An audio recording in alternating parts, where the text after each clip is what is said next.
and very welcome to our 4th annual international conference. The topic of this year's event is hybrid approach and the use of new technologies in teaching and learning, which are reshaping the world of higher education. Today's event will consist of 2 parts. First, NAKVIS will present the new draft guidelines for hybrid education, followed by a case study from the University of Leeds, which will cover implementation of the hybrid model in their institution. After a short break, Professor Jana Javornik will be moderating very interesting panel discussion regarding the role and the use of new technologies in teaching and learning. Before we start, I would like to inform you that all attendees may use the chat function for sharing greetings and observations, and the Q&A function at the bottom of the screen to post comments or questions to the presenters or later on to the panel. The event will be conducted in English, but Slovenian interpretation is provided to you as well by clicking the interpretation icon in the menu bar and choosing the language of preference. For Slovenian translation, please choose Slovenian. Spoštovani in spoštovani, dobrodošli na mednarodnem posvetu NAKVIS-a. Posvet bo potekal v angleščini, na voljo pa imate tolmačenje v slovenščino. V spodnji urodni vrstici kliknite na ikono v obliki zemlje, interpretation, in izberete jezik slovenščina, s čimer potrdite izbiro simultanega prevoda v slovenski jezik. I will now give the floor to Dr. Franci Demšar, our director at NAKVIS, for his introduction speech. Director, please, the floor is yours. Thank you very much. I will start in Slovenian first. Lep pozdrav na 4. letnem mednarodnem posvetu, na katerem obravnavamo aktualne problematike visokega šolstva. Prvo leto je bila tema odličnost, drugo leto projekt Evropskega združenja univerz EUNIC, lani evalvacije na daljavo, letos pa hibridno poučevanje. Prispevke s posvetom objavljamo v letnih publikacijah, skupaj z letnim poročilom in dodatno vodilno temo. Pandemija COVID-19 nas je nenadoma postavila pred izziv hitre zamenjave. Začeli smo delati v pogojih, kjer je v angleščini uveljavljen izraz emergency remote teaching and learning. Tradicionalni študij smo zamenjali s študijem na daljavo. Seveda se vseh študijskih vsebin ni moglo izvesti na daljavo.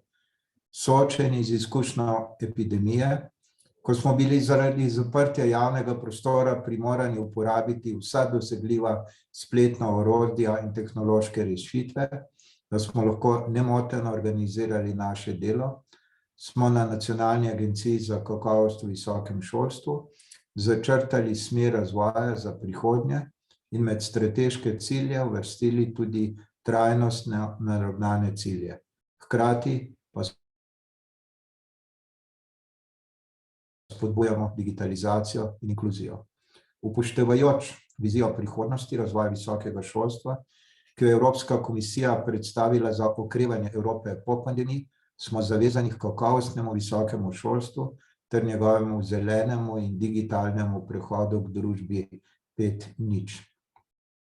Visoko šolstvo je postavljeno pred izziv, ki vključuje poziv k nujnim spremembam, le-te pa so neobhodno povezane z vključevanjem spletnih in tehnoloških rešitev.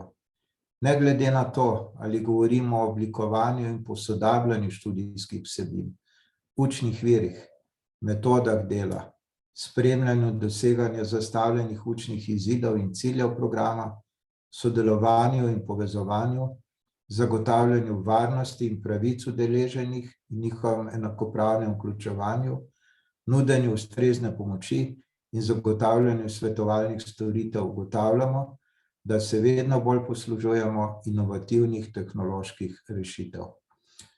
NAKVIS v slovenskem visokošolskem prostoru predstavlja skrbnika kakovosti, ki ureja zunanji sistem kakovosti.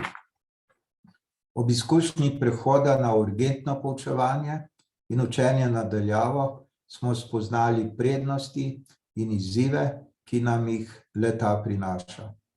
Visokošolski zavodi so se pretežno vrnili na tradicionalni način poučevanja in učenja, hkrati pa ohranili posamezne tehnološke rešitve in spletna orodja, ki so jih uspešno uporabljali tudi v času pandemije. Smernice za hibridno izobraževanje so predlog, ki naslavlja prav to obdobje, v času po COVID-19. Kje smo in kam gremo? Zato me še posebej veseli, da bomo imeli danes priložnost videti prakse uspešnega razvoja novih modelov iz tujine. Pomembno je vedeti, kam nas pelje razvoj, njegove prednosti, hkrati pa se zavedati omejitev in pasti, ki nam jih prinaša. Obravnavali bomo kombinirano obliko študija, angleško blended learning in hibridno izobraževanje, tako sinhrono kot asinhrono. Odločitev za ustrezno obliko poučevanja je povsem na strani visokošolskega zavoda. Zanjo ni potreben dodaten akreditacijski ali evalvacijski postopek, le obvestilo NAKVIS-u v okviru sprememb visokošolskih programov.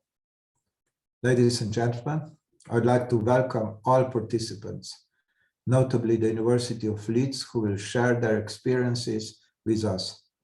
In our event, we will have 2 introductory presentations, and after a break, a panel discussion.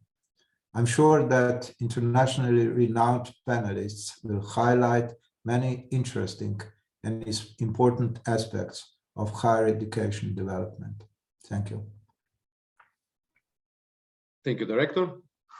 I will now pass you over to my colleague, Natasha Kramer, the Deputy Head of the Quality Assurance and Internationalization Department, who will take us through NAKVIS guidelines for hybrid approach in higher education. Natasha, the floor is yours. Thank you, Klemen. Hello, everybody. My name is Natasha Kramer, and as Klemen has said, I will present you our draft of guidelines for hybrid approach. It's okay, go to the next slide. So first, I would like to talk about terminology that will be used throughout this presentation and also throughout the guidelines. The most widespread type of teaching and learning is, of course, traditional teaching and learning. And by this term, we mean classically organized study, or as we call it, on-site, in person, or on campus. And this is where the entire study takes place physically on the premises of a higher education institution. When we talk about online teaching and learning, this is the mode where the entire study program is organized and implemented exclusively in online or virtual or remote or distance, various synonyms mode. When we combined previous 2 types, we have blended teaching and learning. Here, students have the opportunity to participate in the study process using online and ICT solutions, but they participate in the process on the premises as well. In blended mode, online methods are used as a complementary approach and not exclusively alternative form of in-person teaching and learning. Blended learning is set linearly in time, where all students complete part of the obligations in the traditional way, so in person, and part of the obligation in virtual environment. And the percentage may be different. The most recent concept of the 4 that you see here is hybrid teaching and learning.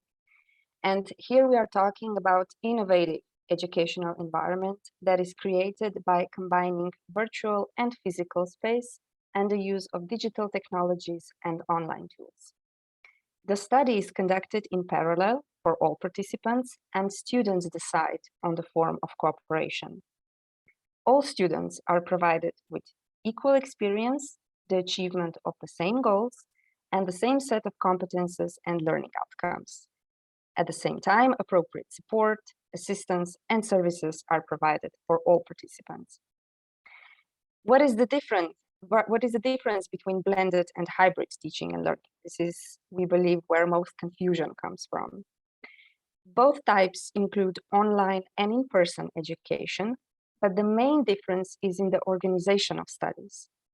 In the hybrid model, students are present both on the premises and online, and these are different individuals.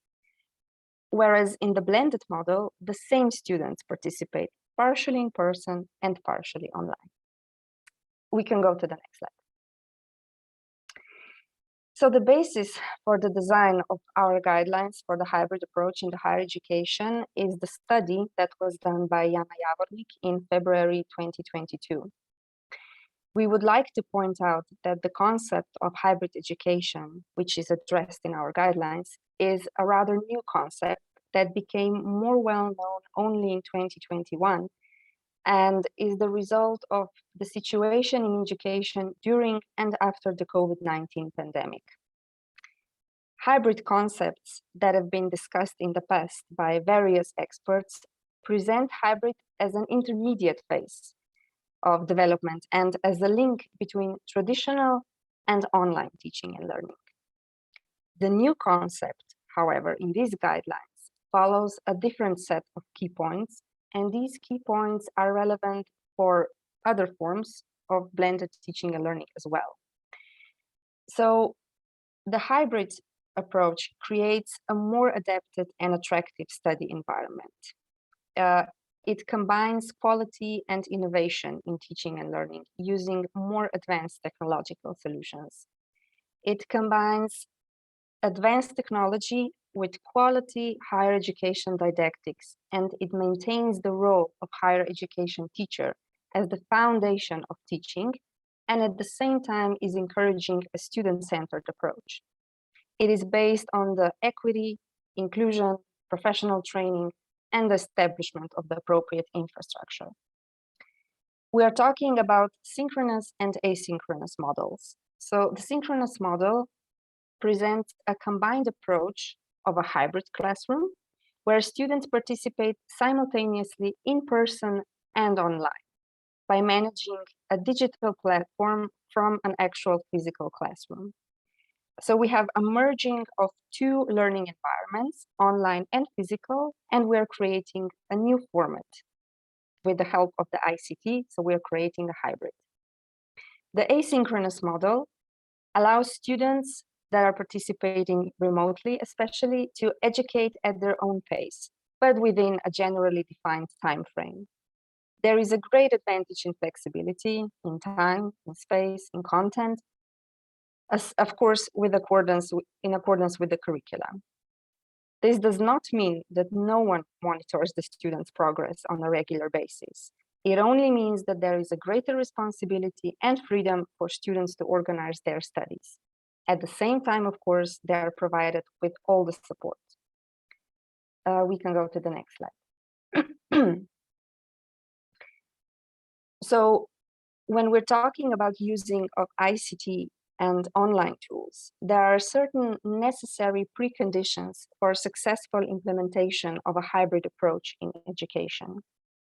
We need to adapt the workflow in order to better understand the expectations, requirements, and capabilities of higher education institution, and this then can contribute to optimizing human potential, improving service activities, and providing support.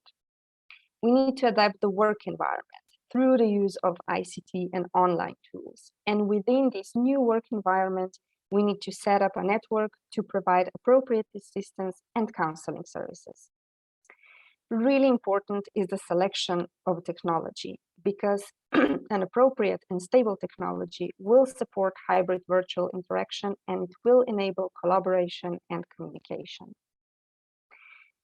We would really like to emphasize that the inclusion of new technology in the study process does not mean its effective application by default.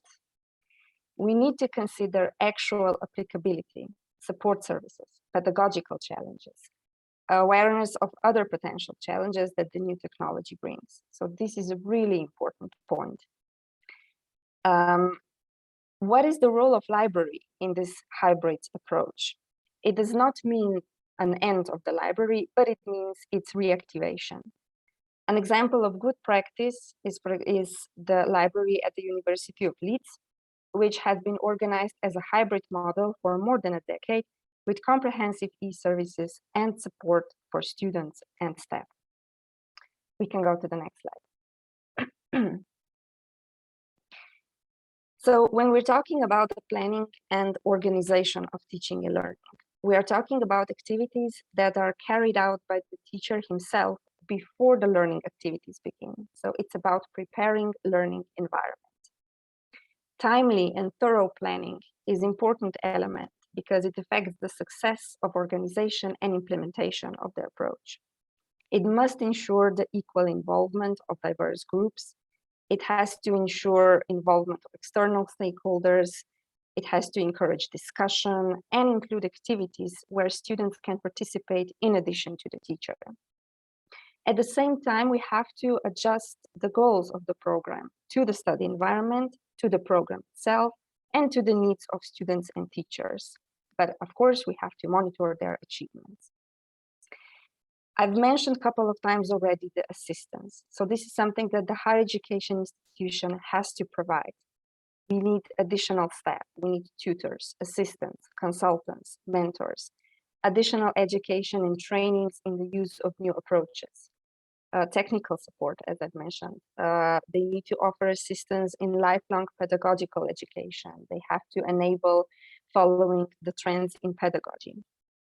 And here, with all of this, there is really no worry that sometimes maybe is present that employees would lose their job due to the recorded lectures, because the role of a teacher in the hybrid approach is even more demanding, especially when we talk about synchronous hybrid approach, because it requires the staffing of the highest quality. And really important note here, hybrid learning does not mean watching recorded lectures. Recorded lectures can only be one of the tools when designing a course. And this goes for blended teaching and learning as well. We can go to the next slide. I've mentioned the bigger individual responsibility of the students. The individual's time management skills and motivation are important. The hybrid approach allows students greater access and comfort, and this can lead to improved learning and also to the reduction of costs, easier coordination of obligation, flexibility, and even individualization of studies. On the other side, the lack of physical presence and involvement in higher education institution can create different feelings of exclusion or disconnection, and this can have serious consequences in the long run.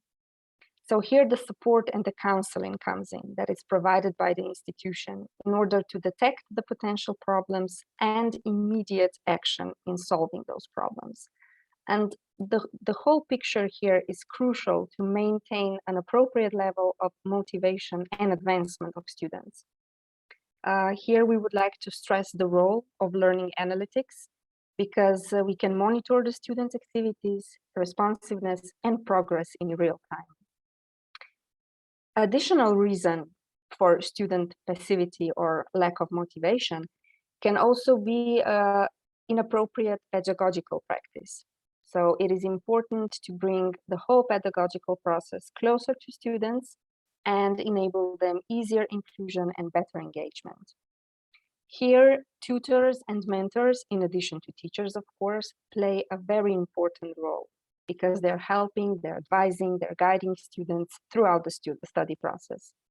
So it is really important that the number of participants per tutor or per mentor is not too large in order to provide a quality care for them. We can go to the next slide. Quality assurance. So the core of quality assurance, of course, is a good internal QA system. And the main process within the internal QA system is, of course, self-assessment or self-evaluation process. And self-evaluation of hybrid teaching and learning must be really clearly planned in the strategic documents of the higher education institution and must address the specifics of organization and implementation of studies. It has to address provision of study materials, access to learning resources, protection of the rights of all participants, participation of relevant stakeholders, material conditions, the institution needs to collect and analyze responses and other information. Maybe there are perceived differences between students' experiences. Maybe there are potential challenges. They need to address them, to remove barriers. They need to monitor students' progress and involvement. So this is a really complex picture that needs to be well planned in the document.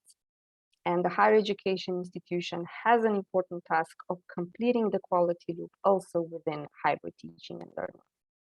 So when we're assessing the whole picture, of course, we will use the existing criteria, the existing NAKVIS criteria, but with certain modification. And of course, the existing guidelines will help the experts with evaluation, and of course, the higher education institutions when they're prepared themselves for the process. Another thing that I would like to talk about is academic integrity. So with the development of new technological solutions, we are also witnessing new violations of academic integrity. These new forms appear in the preparation of students' independent products, in the group work, in research, in other projects. And of course, in testing of knowledge, we have identity falsification or copying. And providers of such services have become very accessible and adaptable to market conditions and demand. They are, as we say, always one step ahead of us. And the things that I've mentioned, this is only just the tip of the iceberg. So in general, it's really important to properly inform and raise awareness of acts that violate the principles of academic integrity. We can go to the next slide. So these were our guidelines in short.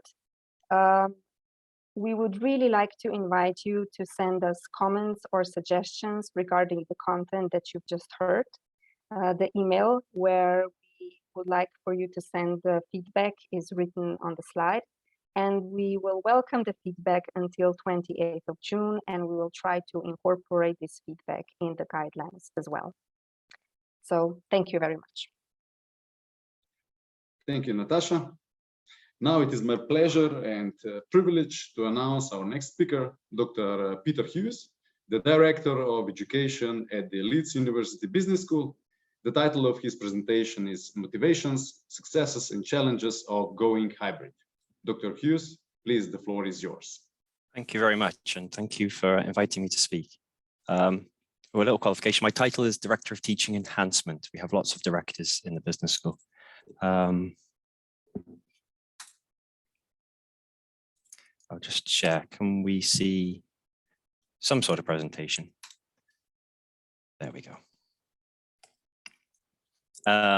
So I think actually I'll end up sharing a lot of the same points as Natasha, is it?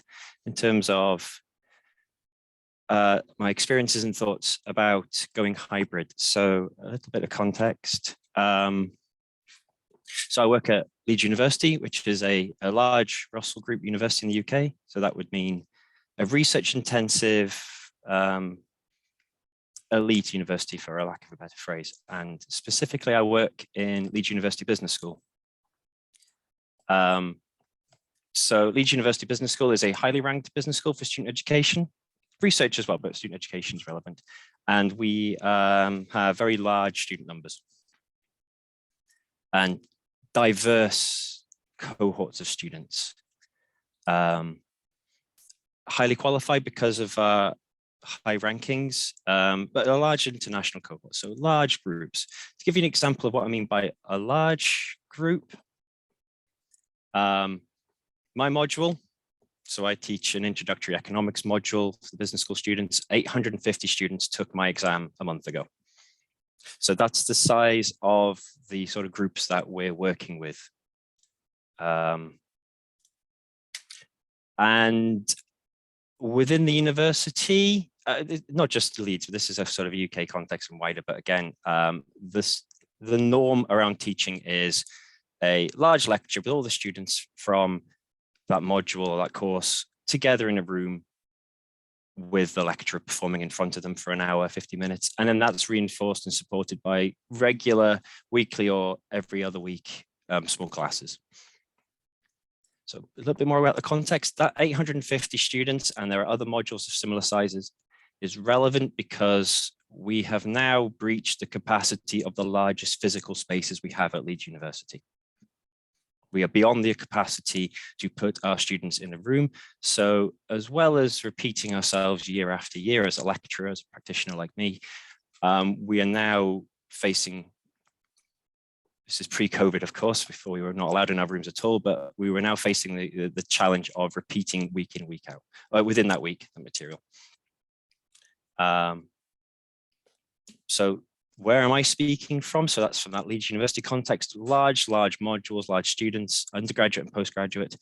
I personally radically redesigned my module to be a hybrid or blended module for delivery in 2018. I will let others argue about what the difference between hybrid and blended is. And now within the business school and our partners in the School of Law, we are now delivering what's called the flagship program. So this is a very large program of looking at transforming teaching practice in our schools. So currently, well, we've just had 12 academics working in partnership with what's called the learning technologist.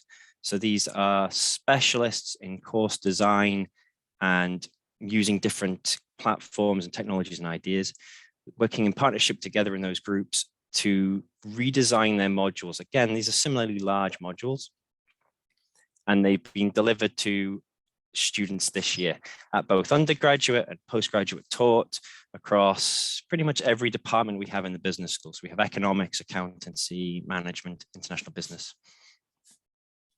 So that's the context from which I'm speaking. And what I'd like to tell you about is here. I'm going to start with what our current practice is. More in terms of this is what we have found over the last few years, pre-COVID and kind of coming out of our COVID restrictions, is this is where we've sort of migrated towards as a group.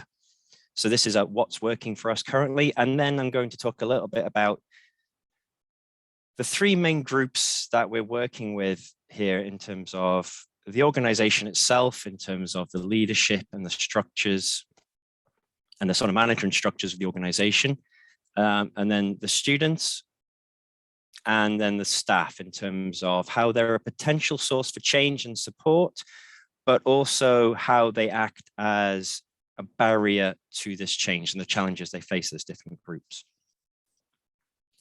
So current practice with these blended modules is we have almost entirely removed lectures, not just due to capacity constraints, but we have moved and abandoned the traditional format of standing in front of students and talking at them for an hour. That maybe does a disservice. So even before we went for these radical blends, there were lots of us innovating within that lecture space, the physical space, using polling software. Everyone's got their phones out. Lots of discussion and engagement like that, but they were always ways of mitigating the weakness of that experience of sitting hundreds of people in a room listening to one person talk at them. So they've almost entirely gone. And now the approach that we've developed has been a true blend of weekly online content and then face-to-face sessions to support that. The online content has two main guiding principles to give us as much flexibility to get as many people comfortable, many different academics comfortable with this process. We're only really asking for two main things. The first one, we want to see what's called an active learning approach, where at Leeds, the acronym is SCALA, so a student-centered active learning approach. And the second criteria, the second requirement is it has to be a high quality learning resource online. So what do I mean by active learning? I'll come back a little bit. Active learning, well, the student-centered aspect, it forces you to think about the context of which the students who are participating, who they are and how they're learning. That's important because before, and a lot of our academics and a lot of our learning and teaching was based and embedded in that physical space of, I will sit here and talk at them for an hour. Now we're less sure about the context, but having looked over the past few years, how our students are learning in this blended, like how they're consuming this online content is largely by themselves in a room, often their bedroom, sitting on their bed. And I'll maybe go ahead a little bit here, but looking through the data and how they're engaging with our materials, what we found with our students is there's very little pattern of when they do the work. Part of how this online is meant to help our students is it gives them some agency and some choice over when they can engage with the material. Now, that is a burden. I think the previous speaker said that is work for the students. But when we're looking at when they're engaging this material, they certainly don't stick to a 9 to 5 working timetable. Often it's the day before the face-to-face sessions, and it is at like 1 or 2 or even 4 in the morning. So that they're engaging in there's not clear patterns. Each of the individual students engaging at different times, but very often alone, and very often in a working environment that's not very conducive to paying attention and to engaging. And this is where we've been really successful in really kind of advocating this idea of active learning, a direct challenge to taking our learning styles, but our delivery styles and our kind of how we've used to deliver education from that physical space, recording that and putting that online is not effective. It's not effective from lots of different perspectives. From the student perspective, they don't learn much that way. So their academic performance suffers. It's not really engaging. It's very easy for them to switch into a passive engagement structure. It's on in the background. They're surrounded by distractions. They engage, like 25% of their attention is on this material. They often watch videos at a sped up pace, often 1.5 times for them to get through it even faster. So they don't retain information very well in that way. And actually students quite quickly become frustrated and they don't enjoy it. They actually quite strongly voice opposition to this negative experience. It's frustrating to an extent as a practitioner and as one of these lecturers is this is what they ask for a lot. You'll get a lot of noise from students saying, we want just videos, we want to listen to our lecturers. If that is delivered to them in this online context, they find it unsatisfactory. So it doesn't work for our students in terms of their academic performance, and they then find it an unsatisfactory experience. So active learning is a way of essentially trying to combat both those issues of the guiding principle of the online design has always been to force students to engage, to do something. That's the active element. Videos are quite prevalent, but the videos are never very long. And then interspersed with activities for the students to complete. Write something, go and find something online, lean into the fact they're on their computer. So it's using lots of stuff for them to do and create. And again, just a lot of it is just the idea of breaking that passive engagement, make them do something. And we found a lot of success with that. So high quality materials. It doesn't mean high production costs and lots of fancy things going on with the video content. It's about giving the students and the staff the idea and showing them that care and attention has been paid into the production of this material.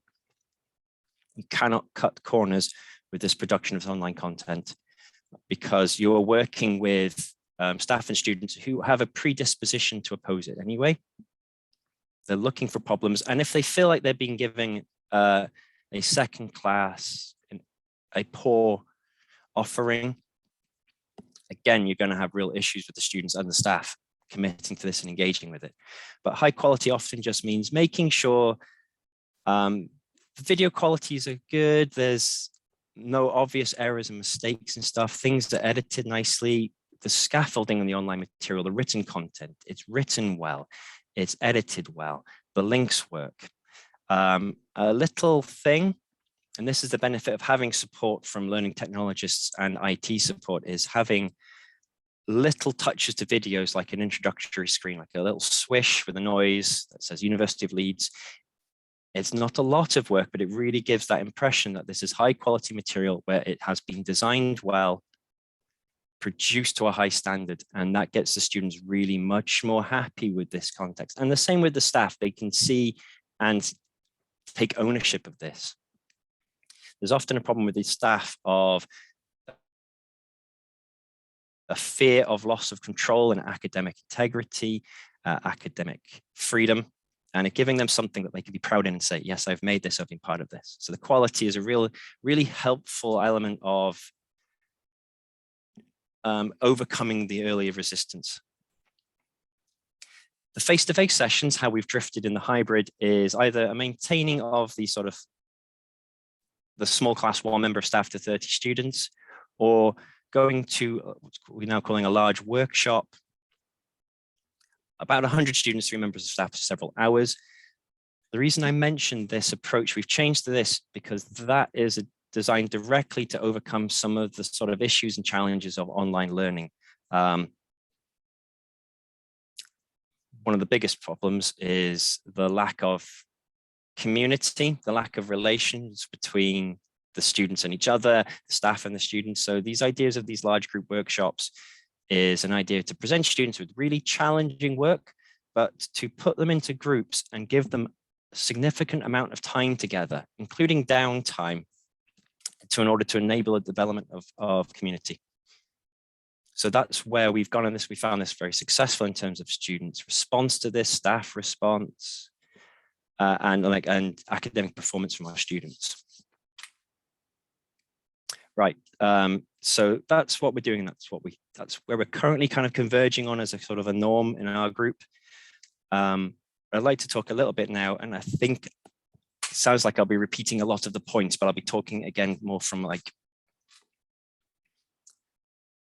how we've been addressing these problems or where the specific issues are coming from. So we have 3 main groups, either as a source, well, they're both a source of motivation, energy, and innovation, I guess, but also these are groups that can really undermine or resist change. In fact, there is always from all these groups that initial resistance. So we have the organization itself, the institutional structures within that organization, so things like quality control, department, faculty leads. And then we have the students, those participating, and then we have the staff in terms of those creating, developing, delivering these materials. We'll start with the organizational level.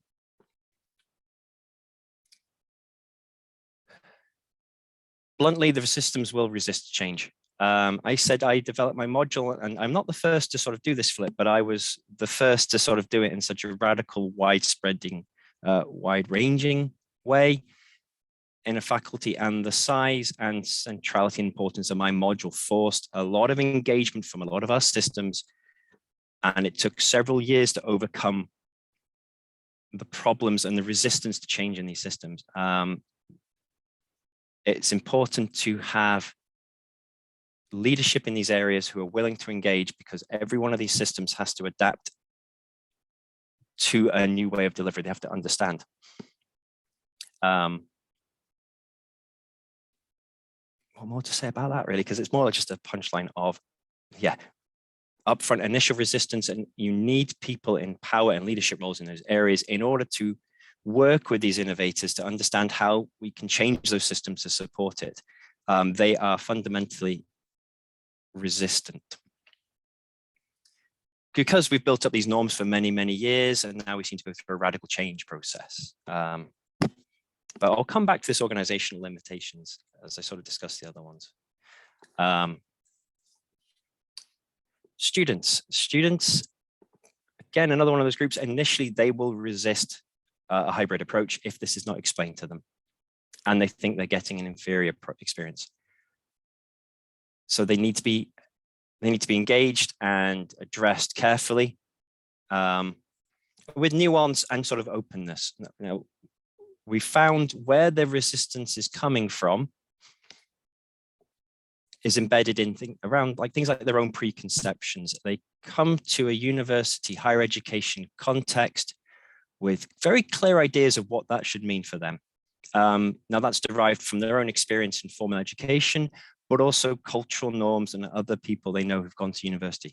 They have an idea that at university here, learning is listening at the feet of a wise sage and then repeating it back to them.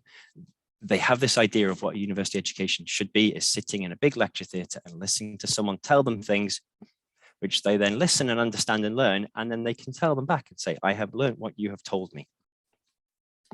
Now that's hard enough when we go to university, like higher education is breaking that idea, but hybrid suffers from that additional barrier is they don't feel like they're getting that time with the lecturer. And that needs a lot of work, is to sort of challenge them on this preconception, because they're not really that conscious of it. They just know it's not quite meeting what they think it should be. So that's one source, is this idea of there's a culture of I sit and listen to you. And they think they find it valuable. When we challenge them on this, they can't really articulate that or go beyond that idea. Another issue is hybrid learning is potentially more isolating. I say potentially, but it's almost universally more isolating. They spend very little time working with others. If they're disengaged from university life, this further encourages that isolating nature. And active learning and hybrid learning is harder for the students. It requires a level of self-discipline and self-management. So rather than being told to be in this room at this time, they are now required themselves to organize their own time. This is where we were looking at when they were participating, engaging with the material. So they find that difficult. And also active learning, that approach there is more difficult for the students. They become aware of if they're falling behind, they become aware of where they're struggling far quicker than in a traditional format. Traditionally, they would probably wait until the very end, and then things could go wrong. But with active learning, where you're challenging them more, they quite quickly feel like they're really struggling. So all these things mean you need to engage with them very quickly and very early, and be very open of how this is going to work. And essentially, a lot of reassurance goes into this. And that's how I explain it to my colleagues at Leeds University. It's a reassuring exercise. They are looking for reassurance that this will be okay, that it will work. Often once we get past that initial hurdle, they really do engage very well and they find it very satisfactory. They often quite enjoy this process, but it's overcoming those hurdles. And then last quickly on the staff. Our staff, and speaking also from personal experience, we are a collection of discipline researchers. I am an economist, I'm a trained economist and a trained economics researcher, or people who've come from professional services like our accountants or lawyers. We are not trained in terms of pedagogy or course design. A lot of what we've learned is from personal experience, observing our own experiences as students, observing others. So as academics and as these discipline researchers, there's a lot of work and a lot of support needed in terms of learning how to design for online. They don't have that experience to lean on. It's quite different. And they don't have, as I've said here, they lack the vocabulary and the structures, the concepts, and how to design for these things. And that becomes crucially important when the staff are interacting with students and the organization itself, because they lack that vocabulary and those conceptual frameworks in order to think and discuss these things. They often find it really difficult to engage and reassure students, and they find it very difficult to engage with the organizational structures that are resisting change. So it's not just an issue in terms of upskilling the staff to allow them to do a better job in the teaching, actually the staff need to be the people to own the change, and they can't really do that very effectively if they're not able to articulate it. And in my experience, personal experience in working with others, we often struggle at that.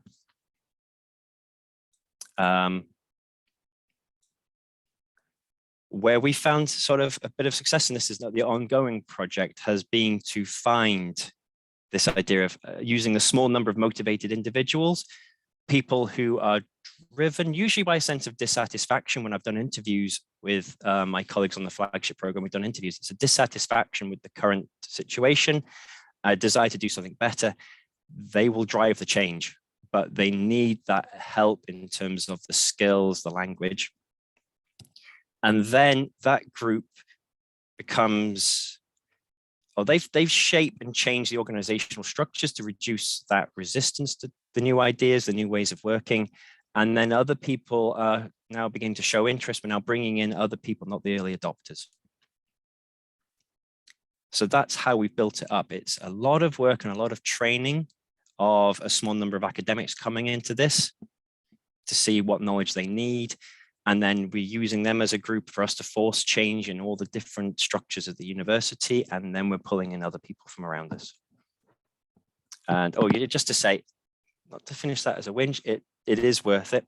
Speaking as a member of staff and others, the satisfaction in the teaching, the engagement with the teaching is far higher. Our time with our students is far better. We're not spending in a room repeating the same material year after year. We're now spending much better quality time with our students. We're not reduced the amount of time. We've just changed it from standing in front of 500 at a time to now working in smaller groups. And our students are performing better academically now. We've got a few years of modules like this to see actually they're retaining information better. They're getting the skills we need out of them a bit better. And they really are, our student satisfaction is going up. There is an initial dip, which is where the supportive departments, supportive university help as we're innovating and changing. You can often see a fall in satisfaction, but that can be managed, and then it kind of rebounds and actually does much better. Okay, thank you. I'll finish talking there. Thank you, Dr. Hughes, for your very interesting presentation. Please, all attendees, use the Q&A function to post questions. In that case, also the panelists can see your questions. So now we have a short break, 10 minutes, and following which we will invite you to join us for the panel discussion. So see you in 10 minutes.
haven't seen everyone on the screen yet. So that's quite a luxury on a Tuesday afternoon. I see everyone is here.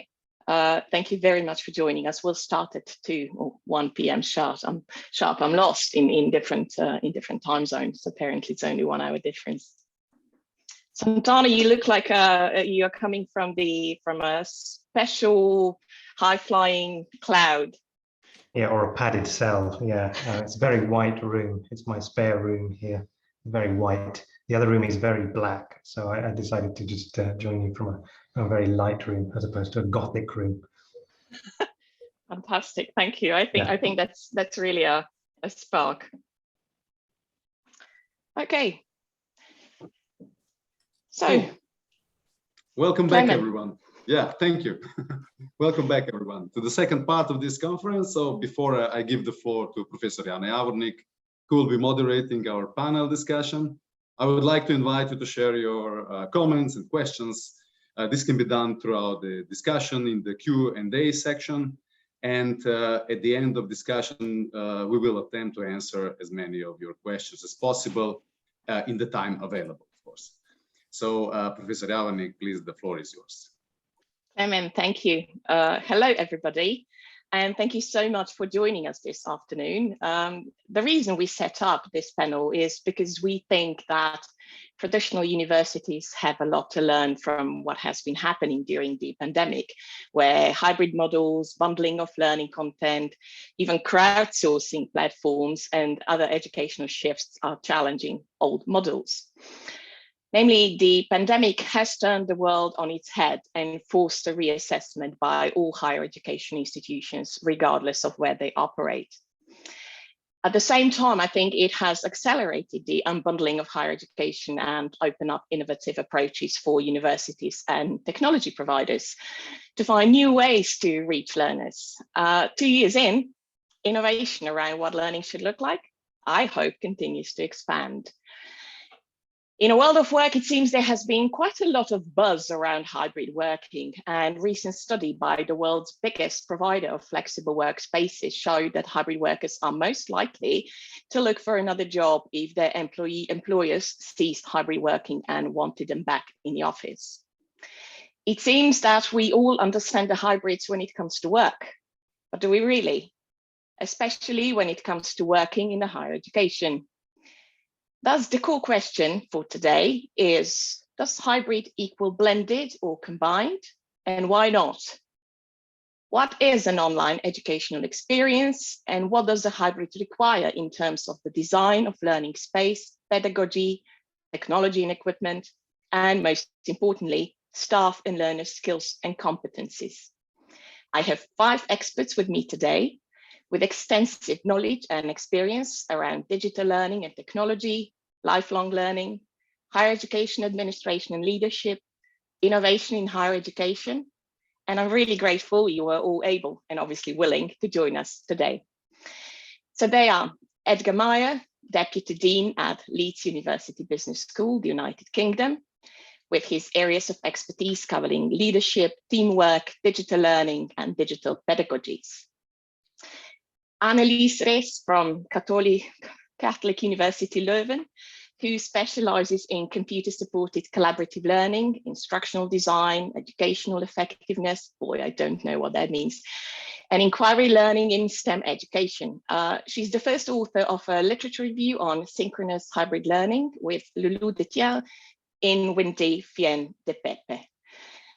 Santanu Vasant is my close colleague, whom I had the privilege to work with in the past, and now works as an educational developer at the University of the Arts London.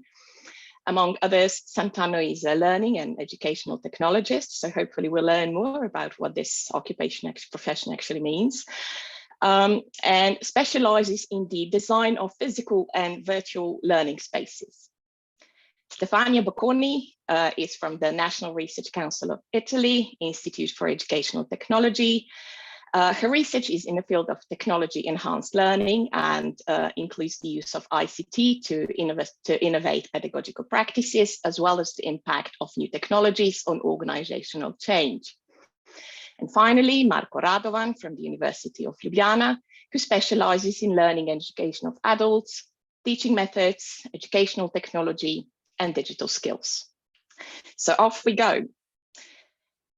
My first question today, and how I'll run this panel, will be I'll ask a few questions with the panelists providing their thoughts, views, sharing their expertise and knowledge. And then I'll ask everyone in the audience to please just ask us questions in the Q&A chat. And Clement and I will be picking them up as we go. So panelists, you don't have to worry about that. And if there are many, and please don't be like a diesel machine, which takes forever to start and then warms up and we have to close. So whenever you have a question ready, please do shoot. And just for the panelists, we are being translated simultaneously, so please keep that in mind as we go. So as I said, and off we go now for real. So universities that had already incorporated digital learning seem to be better able to meet the demand during the pandemic with the emergency online transition. But even they had to adjust how to absorb students' learning under changed conditions. And it seems that university leaders with an agile mindset have been able to take advantage of this shake-up rather than scrambling to survive it. So being able to adapt to constantly changing context and technological conditions seems the best way to meet students' needs over the long term. And institutions that don't start transforming now may become obsolete in future. So what are your thoughts? Especially if you can focus in your answers around hybrid learning vis-a-vis blended and other modes of provision that have already existed before the pandemic. So I think, Amélie, if we could start with you, considering you've published a systemic literature review. I know I said I wouldn't be bringing anyone to the spotlight, but I think that's a really good cue for you. Over to you.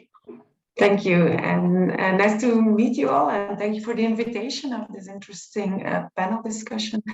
So indeed, we were, the systematic review, which you referred to, is became very popular, especially after COVID, in which we studied synchronous hybrid education because of the reason we installed, as you can see in my background, a hybrid classroom. At that time, we called it a virtual classroom, and we started with a systematic review because at that time we wanted to have, KU Leuven is a traditional university, is not a distance education university, but we are a multi-location. We give courses on 9 campuses within Flanders. So we wanted to have a solution in our university to meet that challenge and to bring together students from different places synchronously. So we had the infrastructure before we did the systematic review, and I wanted to know, okay, what has been written in the field on, at that time, for me, blended and hybrid was also a little bit the same, but now I must say, okay, for me, it's not the same at all. For me, blended is a combination of asynchronous learning, synchronous learning, and hybrid is really the term, the concept to define merging things that existed in the past, like we had online and on-site, on campus education, and we merge it. And I often add synchronous hybrid. So 2 modes of delivery, online, you even can have multi-access, even like students can come to campus, they can have access remotely through the screens, which you see on these pictures. And often you also combine live stream, for example, which is again another delivery modes. So for me, I would say blended and hybrid is not the same.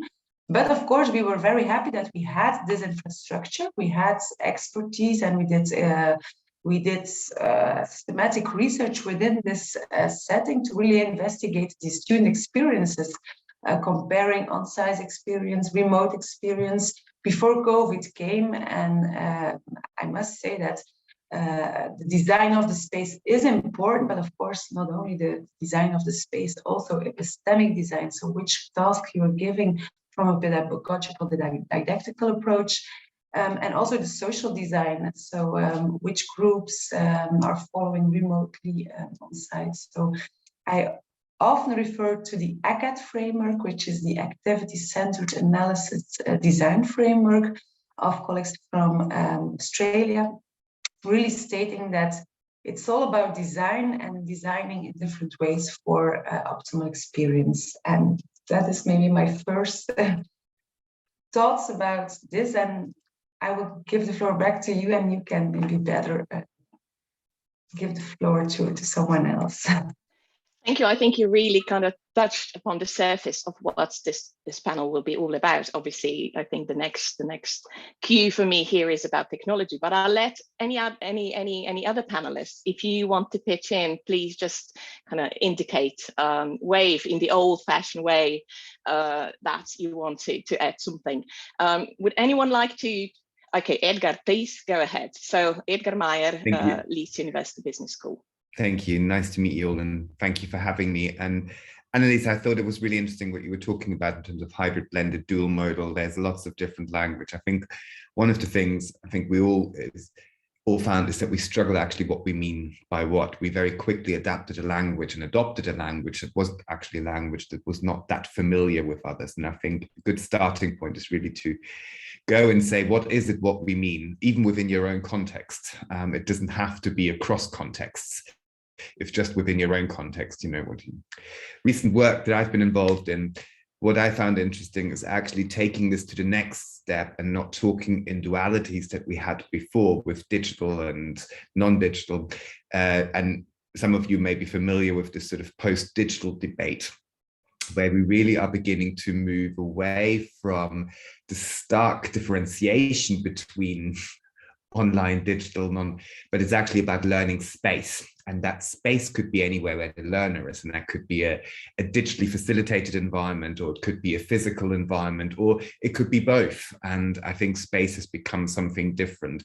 And I think that is where the interesting dynamic will come going forward around language, when we move beyond the sort of traditional dualities around that, but really begin to understand and engage with what does design for learning mean, and for what spaces are we designing learning, and is space really the place where we design learning for?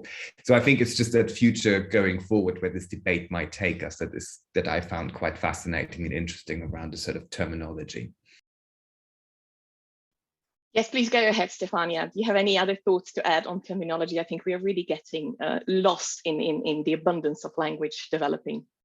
Yes, and thanks also from my side about this very interesting opportunity and debate.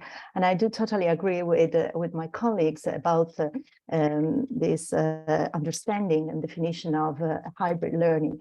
And I would just highlight one aspect that has been already mentioned, but which I found particularly interesting when we talk about hybrid learning versus blended learning environments.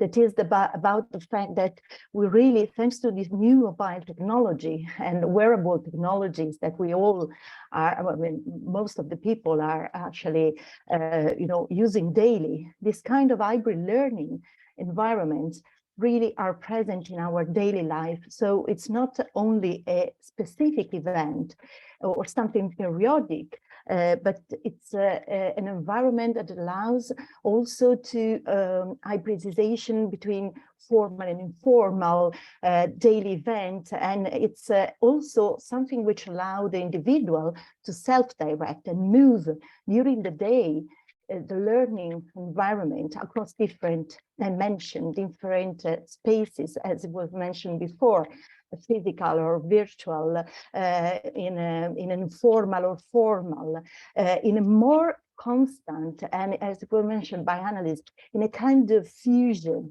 of all these elements.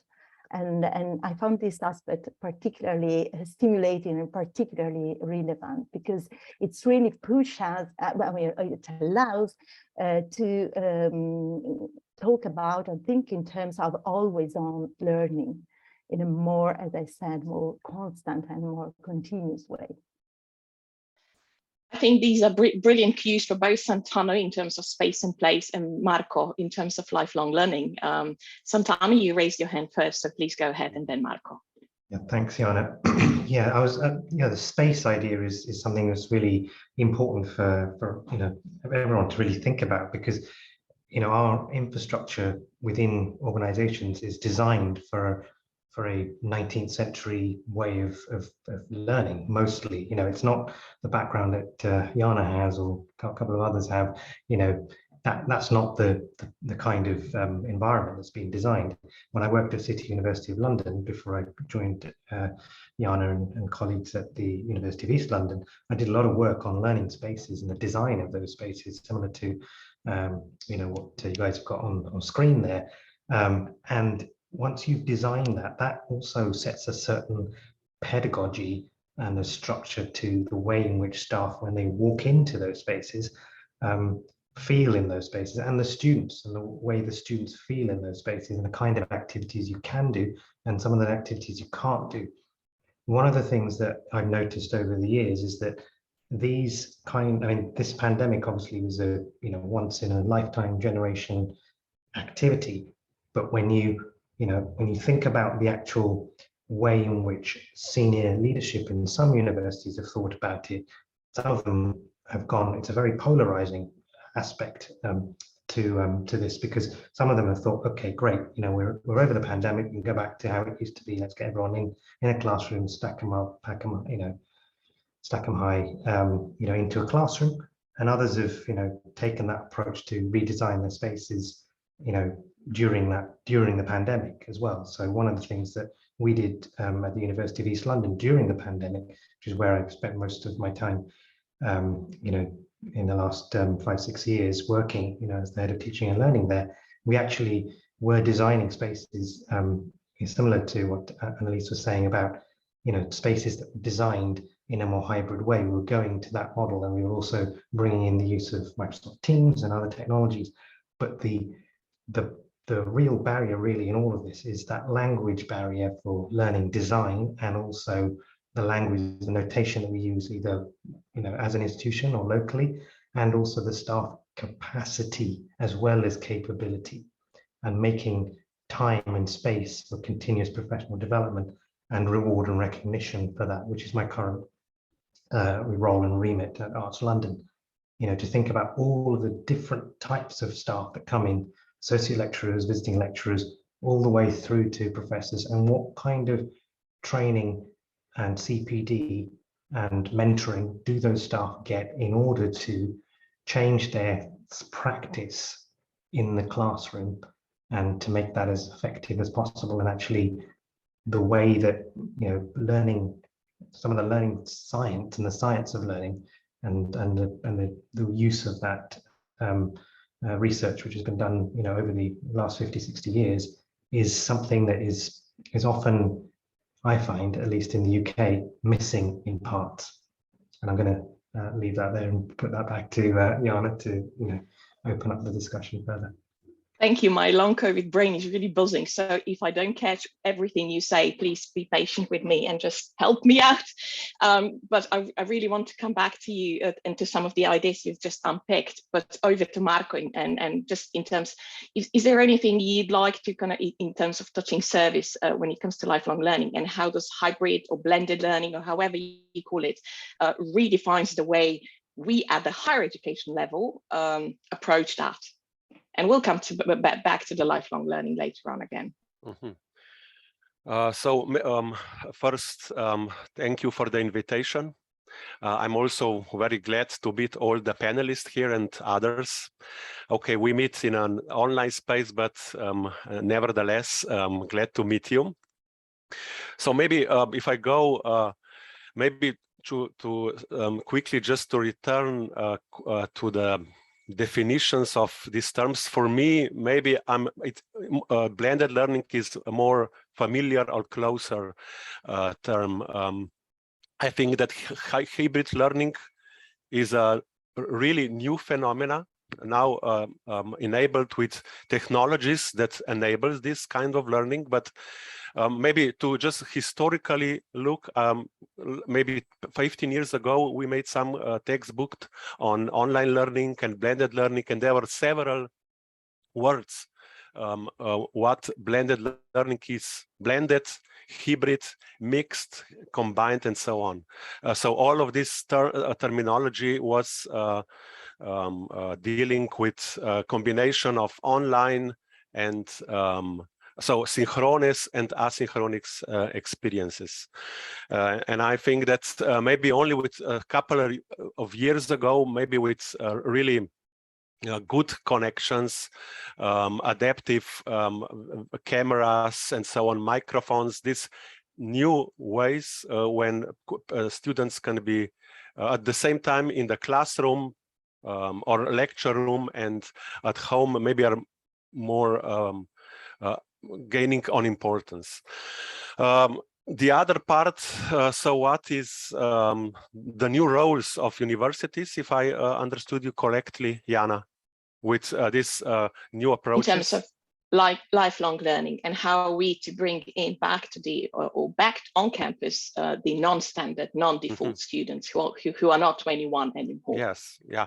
Well, in adult learning, we have a long tradition going back to the 70s and some declarations, Confintea declarations, where they say that technology, at that time it was educational radio, educational television and so on, will enable access to learners of all social classes and so on. So for those learners that does not have do not have access to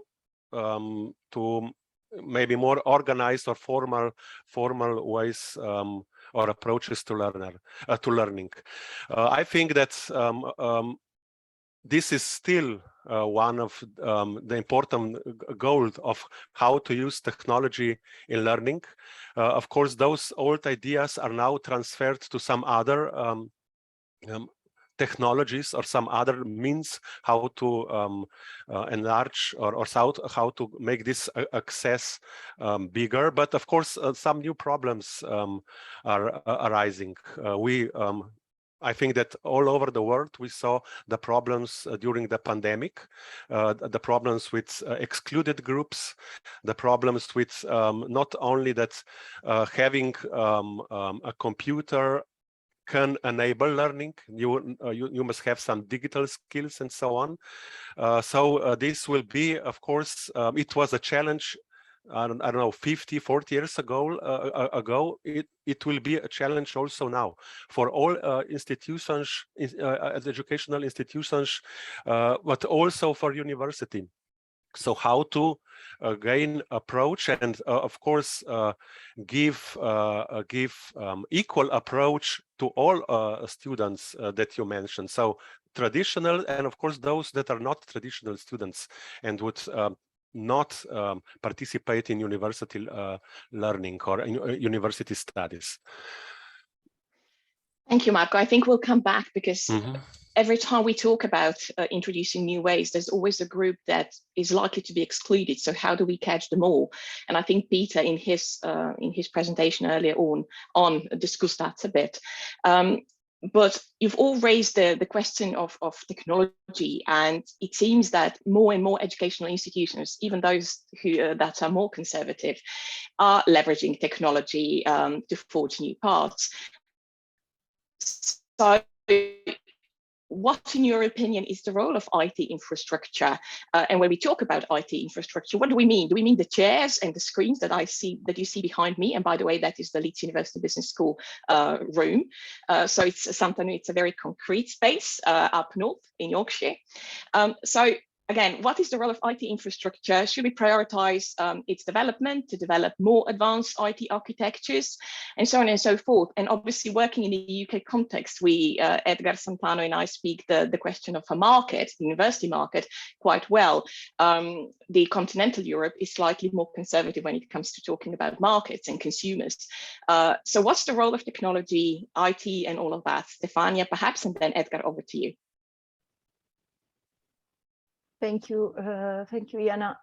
Well, particularly when we look into this concept of hybrid learning spaces, these spaces are particularly supported by the availability of technology. And as you were mentioning before, we talk about some technology, such as mostly the mobile technology, which really allows us to be always connected with our virtual spaces, but not only with different contexts, with different networks as well, which are all part of this understanding of hybrid learning, hybrid learning spaces. So I think that more and more it plays really a central role, having this technology available. It allows to explore different contexts as well as different pedagogical approaches. So definitely it plays a very crucial role. And mostly the fact that we have the availability of this technology, many of the students have used this technology in their daily situation. So that's another key element that in a higher education context should be considered. How to, close this gap between what is being offered or how the overall offer of a university, which of course cannot be only limited to this part, but in general, how close the offer from the university could be to students' daily life and experience. Thank you. It's good. I think what's really interesting is you're talking about devices and things. I think there are two aspects to the question. One is an IT infrastructure, which I think we all understand needs to be there. For me, the question's to some extent a bigger one, and that is about this notion of design for learning. We had technology enhanced learning we had for a very long time as a construct and as a concept, and some of it was within classrooms. Some of Marco referred to early correspondence aspects of education. But I think for me, it's about how that sits, and it's about thinking where technology sits within its design. I think one of the things we've learned from the pandemic in particular, but also our conversations around hybrid, blended, online, etc., is that upfront design for learning has become very, very important. We can talk about technology, we can have dual modal rooms, as Annelies has in her background. If we're not designing our learning for that purpose, it doesn't matter what the technology is, because we're not going to use it. So I think what is important for organizations is not necessarily get carried away with this fact of having super cool kit in every classroom, which is brilliant. I'm a bit of I like my toys and my gadgets around that sort of thing. And I was the first to say, let's have an owl and let's have a dual modal screen. However, if my design for learning is not one that incorporates that technology, that technology is of no use. In the same way as the fantastic room that you have as your background, Jana, if we don't design for teaching in the round and students to be able to use these kind of screens, it just becomes the same classroom with chairs in a different place. So I think for me, what is really important in this whole conversation around technology is not that it's technology driven, but that it's designed for learning driven, with the technology enabling us to think well about how we can deliver certain content to our students in various formats, in various spaces, at various times, synchronous and asynchronously. That's a crucial point, I think. So, Marco, you? Yes. Yeah. Go ahead. If I may. Yes, I would agree with both speakers. I think that, of course, IT structure is the basis, important, but the conversation must not end only with okay, we now have these tablets and phones and applications, but it often does. And then the technology only is supplementing some traditional forms, but not changing the way of delivering learning and teaching. Yes. Yeah, Annelies, go ahead. Yeah, I cannot agree more. It's indeed infrastructure is one, but as you can see, we have the nice infrastructure, but I can also say that often teachers misuse it or do not use it in the way it can be used. So it's really only they could use it without students. And I really like the quote of, I don't know, Adam Finkelstein. He's giving a lot of keynotes on learning spaces, and also he shows a lot of evidence that space matters, and he often uses the quote, if you can teach without students in your room, don't teach. You really need to think, what is the importance of having my audience here? Then interact with your audience. And often So, and a nice space as we have, but I need to say it's not scalable. We only have some spaces like that, but we cannot, not all students can use, or not all teachers can use that space, of course. But you can see the remote students. You can easily interact because their names are on the screens like we have now. But then you should interact with them, and you should adopt your pedagogical approach, that you make it as an active learning approach. So it's really, and it's again, related to the ACAD framework. It's the stat design, which is related to the tools you have, the infrastructure, but also the way your chairs and tables are placed and directed. Like, for example, in that space, it's more, if you want an interaction between the on-site and the remote students, then you need another composition. You need to make sure that the on-site students can see the remote students. So every learning goal needs another design of the space. And this is something that not every teacher, not every, it takes a while before you really realize.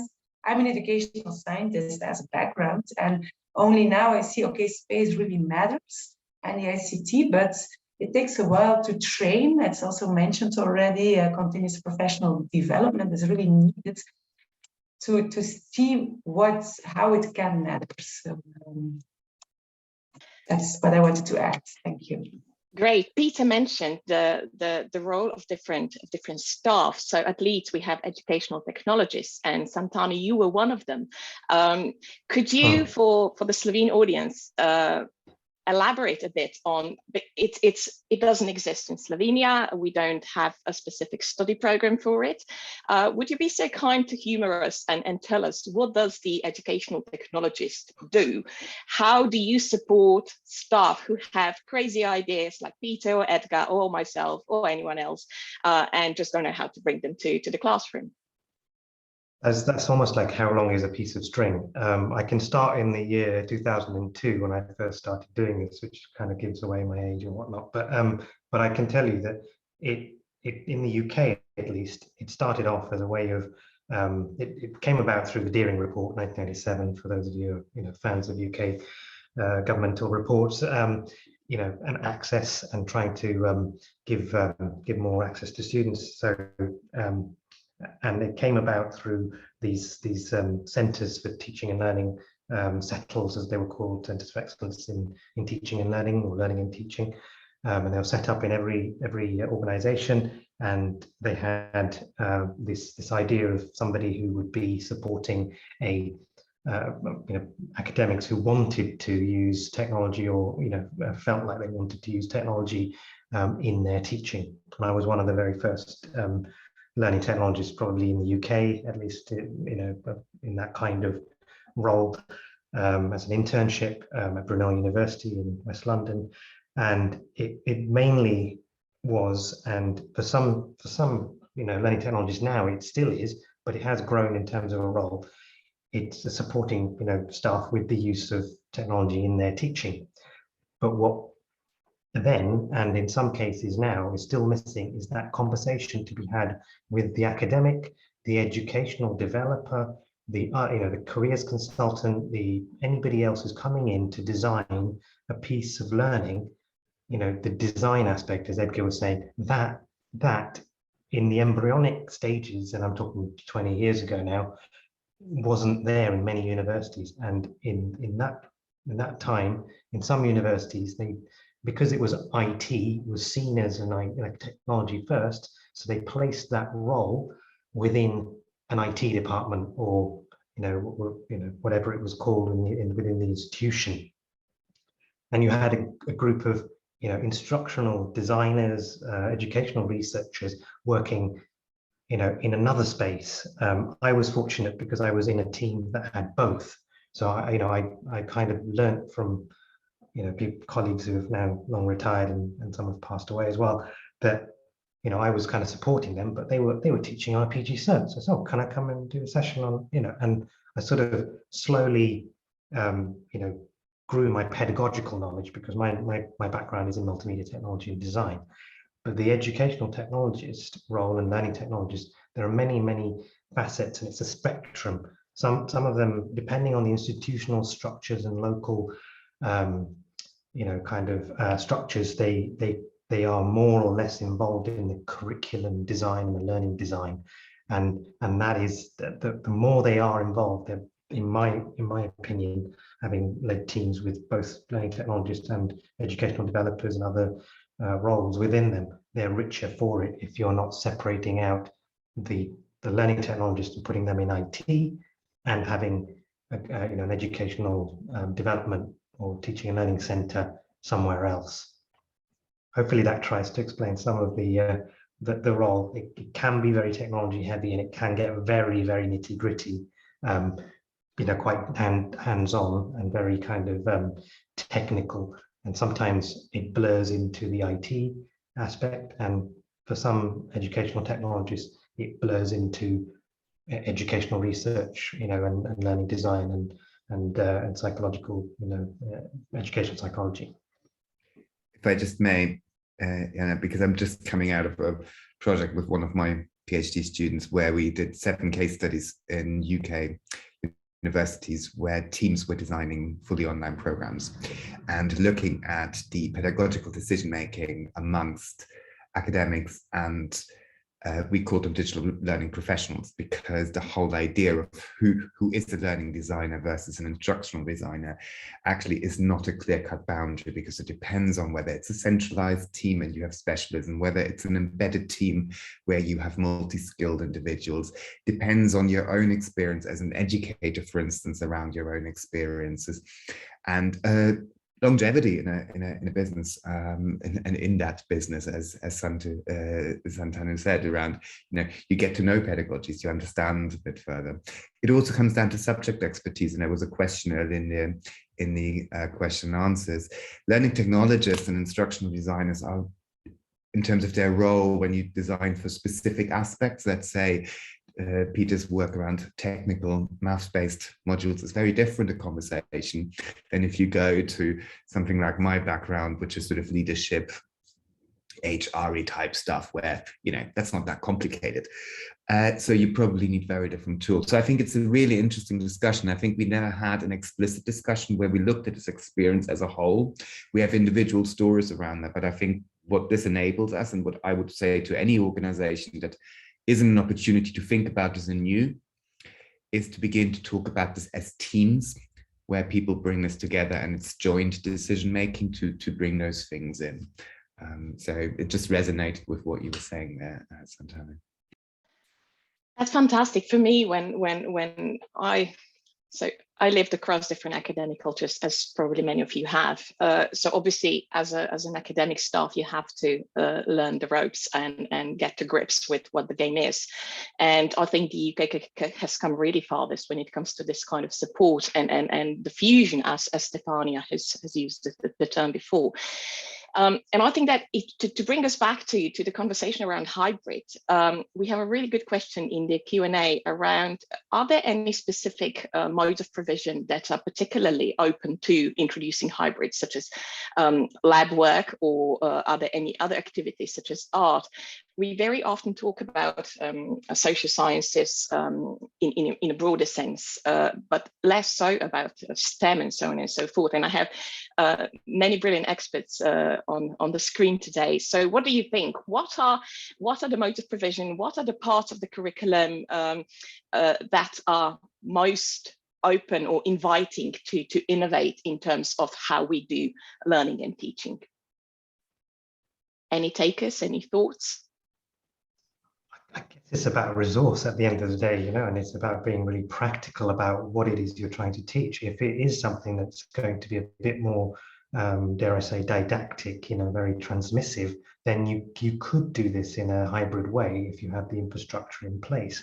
But if you are doing something that's very, practical and hands-on and lab-based, then trying to replicate that fidelity in a virtual space is going to be very costly, and you're going to have to replicate that fidelity in that space. And and I've seen institutions do that, and I can think of the wonderful Second Life example from a previous institution that I worked at, you know, of replicating, you know, a biosciences lab in Second Life. And, you know, it's like, why would you do that? You know, you want your students to actually see the equipment in the space. And you want to keep things authentic as well. So that's another element to all of this, you know, authenticity as well. What is the person doing, whichever role they're doing, going to go into the world of work, and trying to then, you know, design and innovate in that space as well. Just my thoughts. Go ahead, Edgar. I think it's interesting to put that as a dichotomy. I think I still going to come back around. This is not, for me, it's about appropriate, it's not about convenience. And then to echo that point, it's about investment. I have seen digital lab books, not a problem at all. They're fantastic. You can do chemistry, you can do all sorts of things in a lab and do it digitally, but it does cost you, and you need to have the engagement. I want to come back to something else though as part of that, and that is about what's the wraparound to support individuals to deliver this. It's all good if we have an infrastructure in place, if we have technology in place to do all of that, even if we deem it appropriate. What's the skill set? I'm pretty old. I still struggle with delivering certain things, and you know, this is not a space that I'm used to, because for 20+ years I stood in front of students in a very specific setting, whereas now I might not do that. So I think the skill set, and I don't want to labor on about boring little frameworks. I think the TPAC, for those of you who are familiar with it, is actually quite a useful framework, because it tries to bring together these sort of overlapping of technological, pedagogical, and content skills, and really balancing that. And, you know, I think frameworks are good heuristics. You shouldn't follow them step by step, but they are good heuristics to help us think about. And your question for me is about where is that intersection here, and what can we deliver as part of this, versus saying one is better than the other, because I don't think that's the case necessarily. That's a really big question. So I'd really like everyone to offer a volunteer your thoughts from your different perspectives. So Stefania, if you could shed some light in terms of you know, the role of technology, accessibility. You've spoken about availability, and I think during the pandemic, I think the issue of affordability, which was raised early on, was a crux. And Annelies, obviously, we'd also like to learn of how that looks like in practice, and Marco in terms of new students who are ageless. Go ahead, Stefania.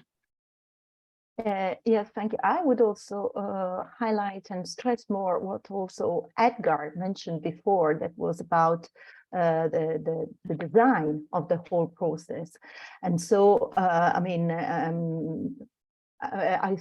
in my experience as well, this is actually the most crucial. I do totally agree with what Edgar was saying, and also the other colleagues, the fact that it's very much complex for the educators, for the teachers to really, I mean, design an effective learning process, which is actually really, I mean, challenging even for instructional designer or learner designers, in the sense that every time request to really take into account so many different dimensions, and the more we want to, let's say, invest on this very crucial process, the more request a lot of effort in terms also of offering authentic, as it was mentioned before, authentic experience, but also much more tailored, personalized, which of course impact on the motivation.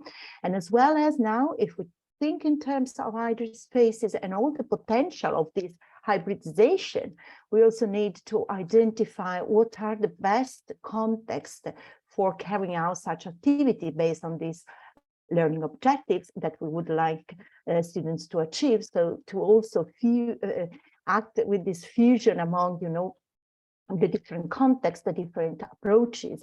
But to me, that is also another very interesting potential of these hybrid learning spaces. That is the hybridization of the pedagogies, the opportunity to really mix depending on the learning objectives that I would like to, I mean, that I think students should achieve, hybridization of this learning process. And if I may finally also, another very challenging element, and I don't want to anticipate anything, but it's about the assessment and being able in this design process to also carefully design the checkpoint, the assessment point, the formative point, assessment point across the learning process. I will come back to that because I think this is a really niggling question around academic worlds on how to innovate in terms of exams and all and so on and so forth. So I will come back. If I forget, please do remind me. Annelies, over to you. Thank you. I'm happy that Edgar mentioned the skill sets because if you're talking about hybrid education, one of the reasons many institutions choose for hybrids also after COVID is because they want to create flexible education. They want to give flexibility to students because it's more accessible, more inclusive. But I also want to point to the challenge of the flexibility or possible problems that come into play when we talk about flexible education. Is that if we give too much choice to students, often they do not choose the right, how to say, the best modes that support their learning. I think many institutions, especially in Belgium, but I see it also in other institutions, are now seeing that students don't come to campus anymore. So during COVID, they could not because we are all locked down. Now they are welcome again in the institution, but many in the university face that students prefer to stay online or to watch recordings. This is another aspect to maybe to discuss. But we feel, or I've read some literature about the problem with flexible learning. We need to think also about, okay, what is a flexible learning? Do students have the regulation skills and the attitudes and motivation to choose for the best mode of participation? We did some, not large-scale research, but we have some quotes of students really stating that they did not have the motivation to come to class, but they know that they would have liked. And so I think we need to make sure flexible education and giving students a choice to, same for work, going to work or going to class, to university, or staying at home, can increase motivation. Choice is important. We know this from motivation literature, but it creates also, students also need structure and guidelines. So in hybrid education, I think this will be a challenge for future of our institution, to think about, okay, how much choice can students deal with? And this was something I want to mention in relation with the skill set that was mentioned in earlier discussions. I think that's really crucial, because what Peter mentioned in his presentation and highlighted that actually as one of the challenges in how to motivate and activate students. And very often they come to higher education with a pre-notion of how the higher education should look like, and that is ex cathedra, right? I think all coming from German Humboldt University tradition, we are all too well familiar with how boring those classes are when you just sit and passively intake what's going on. Yeah. But Marco, we were talking about flexibilization, and obviously at the EU level, there's a lot of talk about micro-credentials, about hopping up, hopping on, hopping off. How does that open up spaces for adults? I mean, students are adults, right? But when we talk in Slovene, when we talk about adults, adults in higher education, it's usually not non-standard students. Or anything else you want to bring to the conversation? Yeah. First, I would like just quickly to reply or to add to previous discussion, because they were really interesting. And I also was very happy to hear Peter talk about preconceptions of students about learning at the university, because in one of our evaluation at the Faculty of Arts, we also felt this beliefs that university teaching must be in lecture rooms, face-to-face, and so on. but nevertheless, students, or maybe even some the same students that say that, of course, online forms of teaching are not appropriate, were satisfied with distance learning. And also some of them answered that they gain more knowledge online than in face-to-face. And interestingly, or maybe not surprisingly, those who also reported that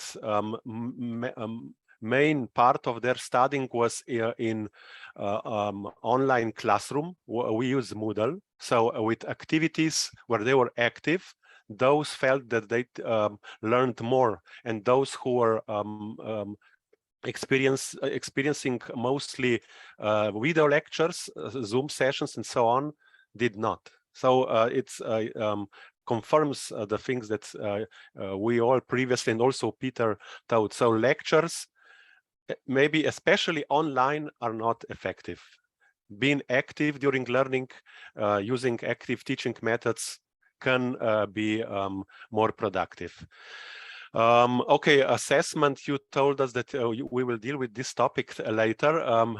Maybe about flexibility of learning. I mean, with new learners, I think about here about two groups. So one are regular students, they do not work, but they seek for some opportunities, and of course, if learning is more flexible, they have different possibilities to gain credentials and so on. They will be maybe one of the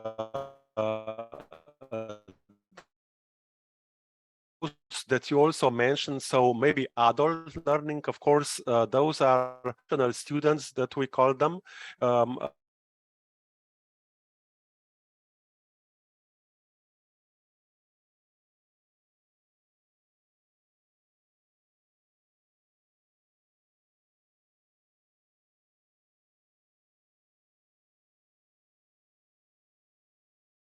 And that is what is the future of higher education assessment?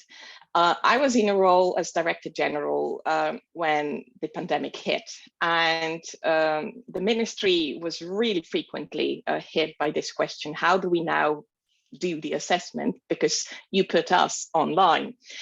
And coming from the UK tradition, and Santana, you will probably sympathize, because we work together and we experimented a lot with how to assess students throughout the year, how to assess students in innovative ways, so that basically assessment becomes one of those ways of achieving skills and learning, and so on and so forth, rather than just sitting an exam.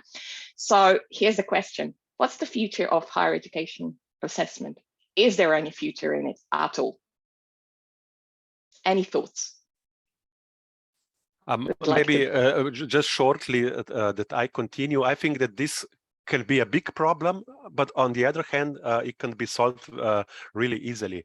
So the same as just copy pasting teaching approaches from face-to-face to online, it does not work.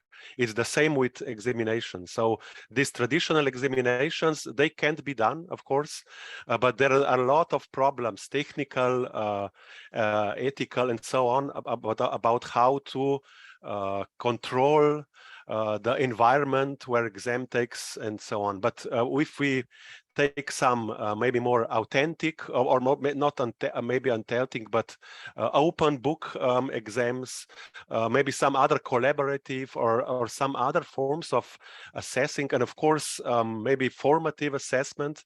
So combining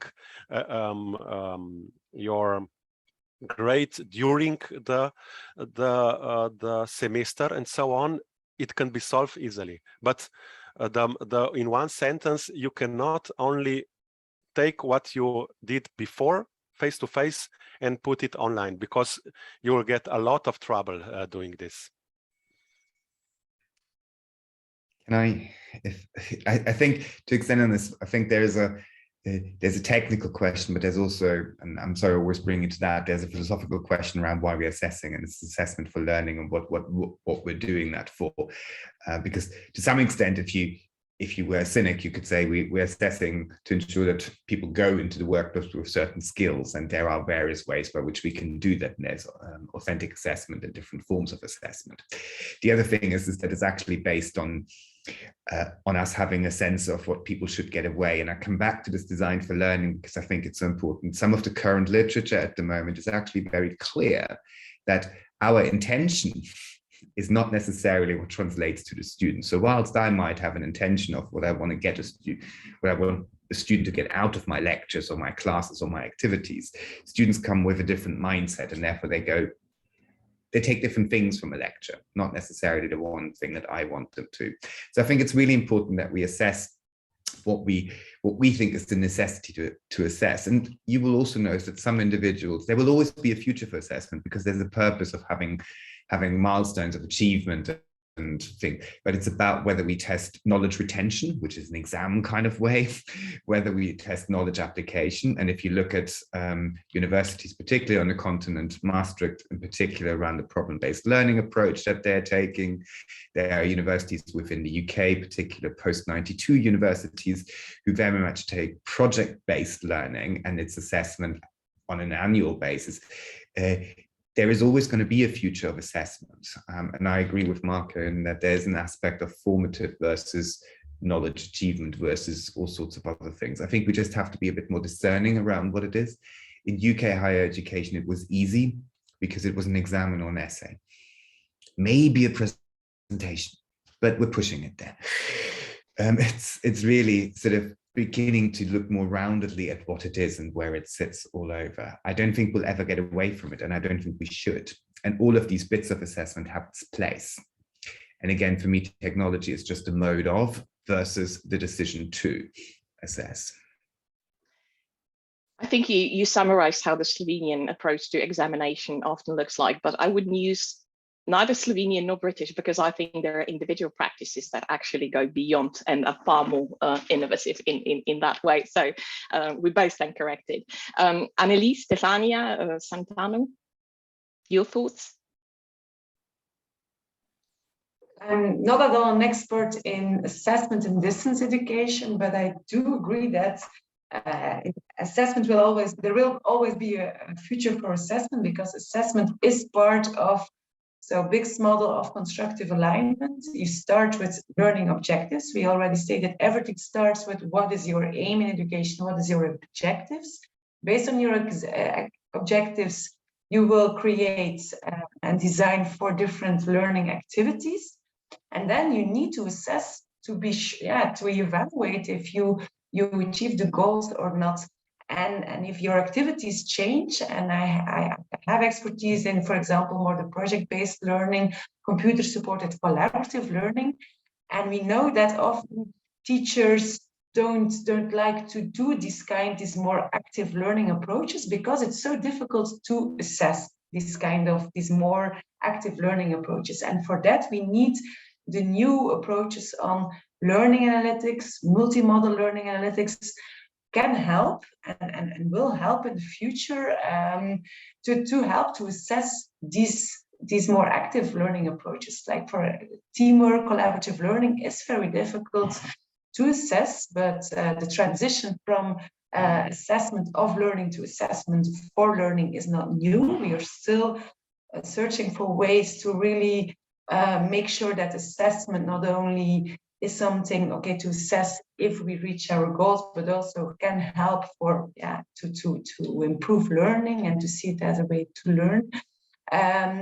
But I'm really sure that learning analytics will help to help to assess and help the teacher to evaluate these new forms of learning. So this is my input, but I have no expertise specific on evaluation on institutional level in this education. Thank you, Annelies. Stefania, would you like to? Just to highlight an element that again recognizes with what colleagues have already pointed out. but that in my experience also supporting teacher educator is quite challenging. It's really also how the assessment can affect as well the design of the learning activity in terms of design learning activities that are traceable, that are observable, and this becomes and takes new, let's say, meaning when we think in terms of hybrid learning spaces. And also I would like to recognize with what again Edgar mentioned before, and also the other colleague, about the set of skills that the educator, university teacher should also further develop, which are related to this capability of using the data coming out from the learning process, not only to assess the performance or the results of the students, but as well to reorienting and reshaping the learning process along the way. Thank you. Santana, would you mind, rather than going into the assessment, I know we can have a panel on assessment alone, but colleagues before mentioned several times the learning analytics, and UEL was quite big on learning analytics. I know less about that at Leeds. Could you, in a very kind of like nutshell way, tell us how that works and whether or not you support the learning analytics? Yes, so UEL, they've been doing this kind of work even way before I started. They've been doing some form of learning analytics work since 1992, I believe, actually. And it is literally looking at the systems that are IT systems that are in place for learning, whether it's a Panopto or a lecture capture system, whether it's Moodle, the virtual learning environment or learning management system, or any other tool that's there for learning, and capturing what the students are doing in those spaces to ascertain whether they have a high, medium, or low engagement with the materials and also the activities on the system. And then what our IT department used to do through a Power BI dashboard, which they built just before the pandemic. They used to use another system previously. They used to then look at that kind of analytics data there, and then look at the outcomes of the students. So they'd be able to see that data and map against what the students were doing and the kind of outcomes that the students were having. And it's no surprise that the students that were more engaged with some of these systems were, obviously getting better results and were not dropping off in terms of retention or otherwise. And it's something that is a complicated area. If people want to know a bit more about it, the Open University do a lot of work on this area as well. There's a professor called Bart Rentes, I think his name is. I'll try and dig out his details. And there's a network as well, I think it's called Solaris, at the Open University, that look at this data. But there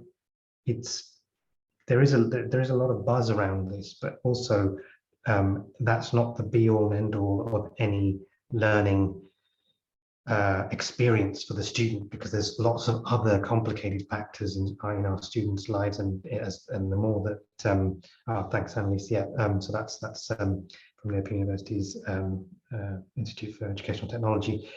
There's a lot of kind of complicated areas on that. What we also did during the pandemic is to look at the change in our Moodle data in terms of all of the Moodle activities. We mapped it against the 6 types, Lorillard, 6 activity types, which is again a framework for thinking about how you distribute different types of tasks and learning. And we found a real shift from just acquisition, which is just reading, to more active learning types on year analysis of our Moodle environment. So that was a little bit of DIY analytics done in addition to the kind of more fancy Power BI stuff. It's really mind-boggling, and and some of that was done in 24 hours because I was asked for it in 24 hours.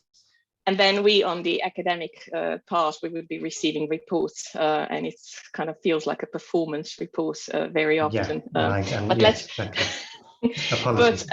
No. I think these are all super relevant questions for when we are innovating in terms of higher education, but because I'm aware of time and I'd really like to ask the audience, please do feel free to ask questions in the Q&A, use the Q&A option and window below, and we'll try to address them as we go, and I'll have a dedicated space just for your questions.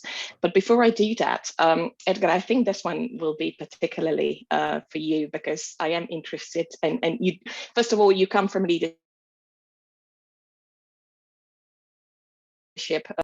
I think higher education is a sector that exists, I think, within a highly competitive marketplace, for the better use of words. And institutions, particularly post-COVID, must compete to expand, attract, retain both students and staff. And I think it's a sector that needs to demonstrate it is delivering value for money, especially when it is publicly funded. But my question for you would be how to encourage and support staff to embrace that change. And we've heard a bit about that from Peter, but I'd really like to learn and hear your perspective. And anyone else's, please, as well. Unfortunately, I wasn't able to hear Peter, so hopefully I don't contradict him. But I think it's a challenging question, because I think it's about purpose. And that's where I want to come back to. I think one of the challenges we had within higher education, that we can have a marketization conversation, and we can have a conversation around extending our reach into a market via using teaching, a technology enhanced learning or online learning or hybrid or whatever. That's one rationale. If we're clear that it is a specific market we're trying to target. So Marco was talking about the lifelong learning aspect and potentially the upskilling market, those that are in careers, those that are beginning to think about switching careers, those that are within career and trying to do things. So there is a market element to it. We can also have a conversation around accessibility. And that is about ensuring that a student or that learners can access material at a lower cost and or no cost at the place where they are, versus having to travel. And of course, the UK relies heavily on international students in various places. So there is something around an ability to use online to do that. And lastly, of course, there's something around changing modalities. And you talked so adequately, Anna, at the beginning around your introduction around where sort of universities staying behind if they don't adapt, with that sort of the John Lewis model in terms of online versus on-site shopping. And I think universities might want to make that as well. Your question is about how do we get staff on site. The reason I gave you that sort of preliminary, in my head, that division around that is because that's the narrative that needs to convince. It is the purpose for which we're doing that, rather than responding to a suspected need in the market. I think I like what Stefania was talking about in terms of choice, but also Annalisa in terms of overwhelming students with choice.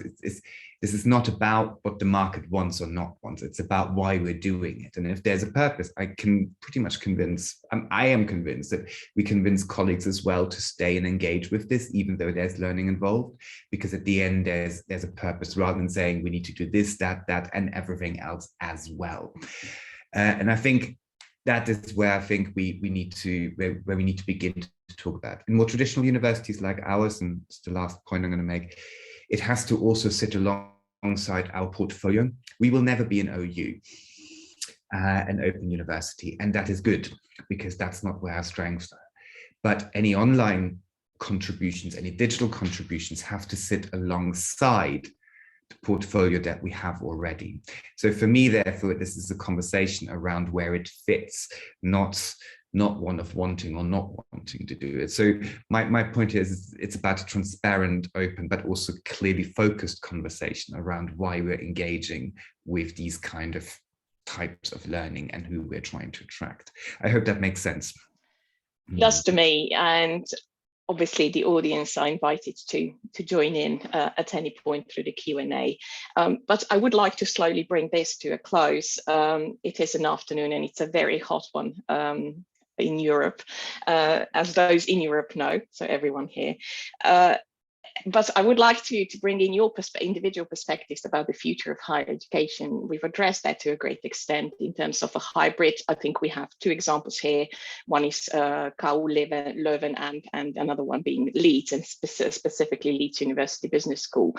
But the question I'd like to ask as my last question is, are we anywhere near the possibilities of students having an educational experience that they choose? Given that we've mostly only seen on campus, in person versus fully or emergency online. So what does it mean for the university to expand its online offering, particularly in support of lifelong learning agenda, which is big both in the UK and across the European Union? So what's the future of higher education like? Who wants to be the first taker? Should we start with you, Stefania? Would you dare? It's a big one, I know. Yes. Thank you. Thank you. Thanks to you. It is definitely a big question. And I think that as it was, I mean, in other moment of this, let's say, evolutionary process that is in a way fostered by the introduction of technology. But I mean, the crucial element for higher education to offer this potential for the students and so near the gap is really to create all the necessary enable condition for propagating this new model and new approaches in a very different way, mostly, as it was mentioned by the colleagues during this panel, paying attention to the different dimensions, not only focusing on some of them, either the technology or other elements, and do this kind of periodic or constant engaging kind of self-reflection at organizational level, where there is a kind of understanding of what is I mean, also the vision, the state of the art, where they want to go, how they want to offer this innovative hybrid learning and seamless learning environment for their students. And this needs really a kind of self-reflection process at institutional level for higher education to be sure that enabling conditions are considered properly. Stefania, before I close with you, I really, because you are an IT specialist and you do know what's trending. What are the trends to keep a watchful eye on? And I think we've addressed the issue of ethics, accessibility, affordability, and all of that. And I think Santani, you'll have something to add to that as well. But what are the trends to keep a watchful eye on? Wow, there are actually, I mean, I'm not sure if I got precisely your question, but if we talk in terms of really self-reflection, and so also, looking what are the major trends around and where I stand as an organization and where I would like to improve, etc. I mean, I think that again, it very much depends on several elements of the organization itself. I mean, how it is managed mostly, and how there is this kind of attention towards improving their services. But more and more, also at international organization, I think about OECD, I think about the European Commission, are really trying to push and make available services and mostly tools that help higher education institutions to monitor their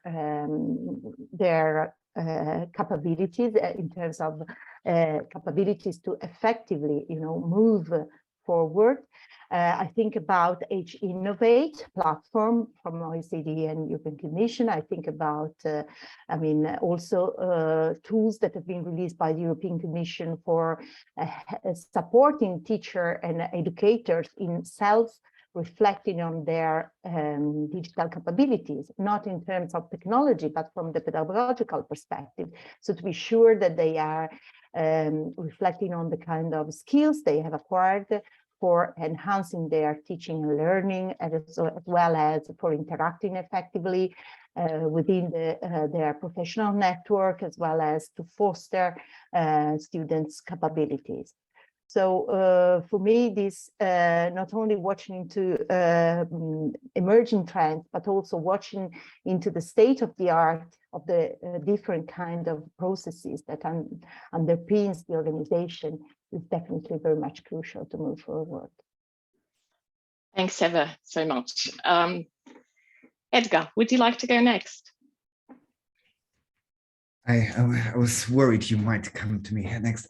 The future of higher education, if I get my crystal ball out, I don't think it will ever be fully choice. But I think higher education won't have a choice but to adapt. In the same way as you opened up by saying that hybrid, whatever that may mean, is a workplace reality now. We're not Elon Musk and sending emails saying that you have to turn up. But I think there's something around, there's a recognition, I think the last 2 years have helped us, that there is a recognition that we can design for learning and that we can use a range of tools and modes to offer the best learning opportunities possible. If we're picking up on that micro-credential, stackable, etc., I think the opportunity for learning and lifelong learning to become more than a conversation, and I've been in this conversation of lifelong learning for 15 or plus years, I think it's a reality, it can become a reality because of the way that we talk about skills gap, the way we're talking about engagement opportunities, and the way we talk about delivering such of those things. The challenges, I think, for the future of higher education and for learning around that is to predict what mobility would look like. And it comes back to what the expectation of the learner is. And I think that is difficult to measure at the moment. The second one is about notions of co-design that we had, what education looks like and who's the expert and who brings what. And particularly when we talk about learner co-design, and I think us as organizations, as higher education institutions, the future is one that has a genuine co-design aspect to it, but one where we can all bring our respective expertise, because sometimes co-design can give students the wrong sense that they actually have influence on what we teach and not, and often that's not the case. So I think the future is one that will hopefully learn from all of these opportunities, but it will have to find its place. I don't think we yet know what that place is, because we had 2 years of panic, and now we're trying not to go back to, you know, when people are saying, oh, let's go back to before, we will never be able to go back to 2019. But it's now about sort of coalescing that learning and thinking about what was good, what wasn't good in a reflective way. If we were an SME, I would say step out to work on the business rather than working in the business. And I think that is what we have to do in higher education to really begin to shape what the future might look like. Sorry, no answer. That's but it does resonate. My philosophy around that. That's all about, you know, that's all what policy making is about, right? In terms of making policies and making them better. Marco, your last thoughts about the choice and the future. Okay, so currently our students have a choice if they choose face-to-face learning or studies. I will say that. I mean, at the University of Ljubljana, we are talking many years about bringing new approaches to studies, online, blended, hybrid, and so on. But I think that this lockdown in previous 2 years really pushed this agenda or these discussions a lot further than we thought they will. A lot of projects, a lot of thinking, a lot of concrete action were taken after the pandemic. So as Edgar said, there is no turning back.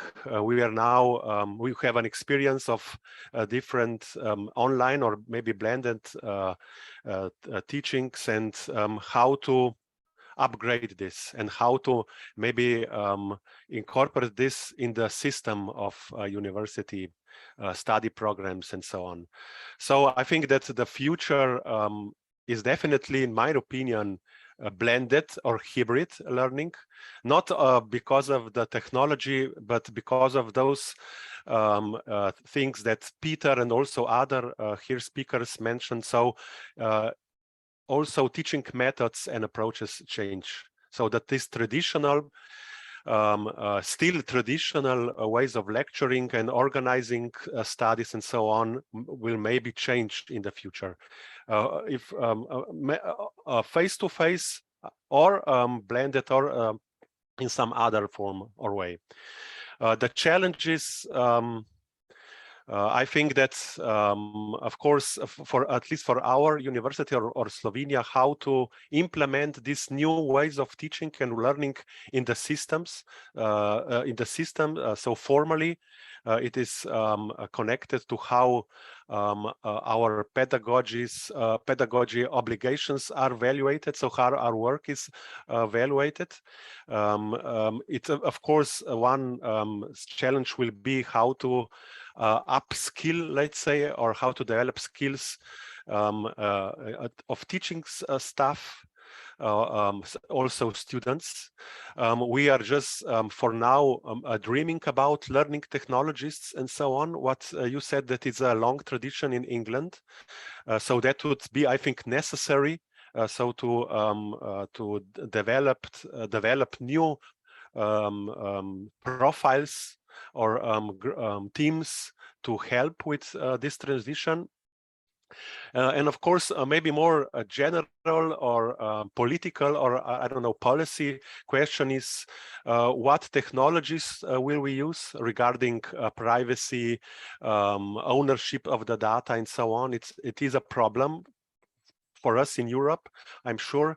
So who's owning the data, where those data are going and so on, and maybe just simple, who will question, who will finance this transition, because going digital and so on is not for free. You talked about IT infrastructure, technical and pedagogical support, different applications that must be maintained and so upgraded and so on. So only this must be incorporated in the budget of the Ministry of Education, or maybe a university's budget. I'm not an expert here, but we cannot forget that only buying a few computers and webcams and making some trainings will not solve the problem in long term.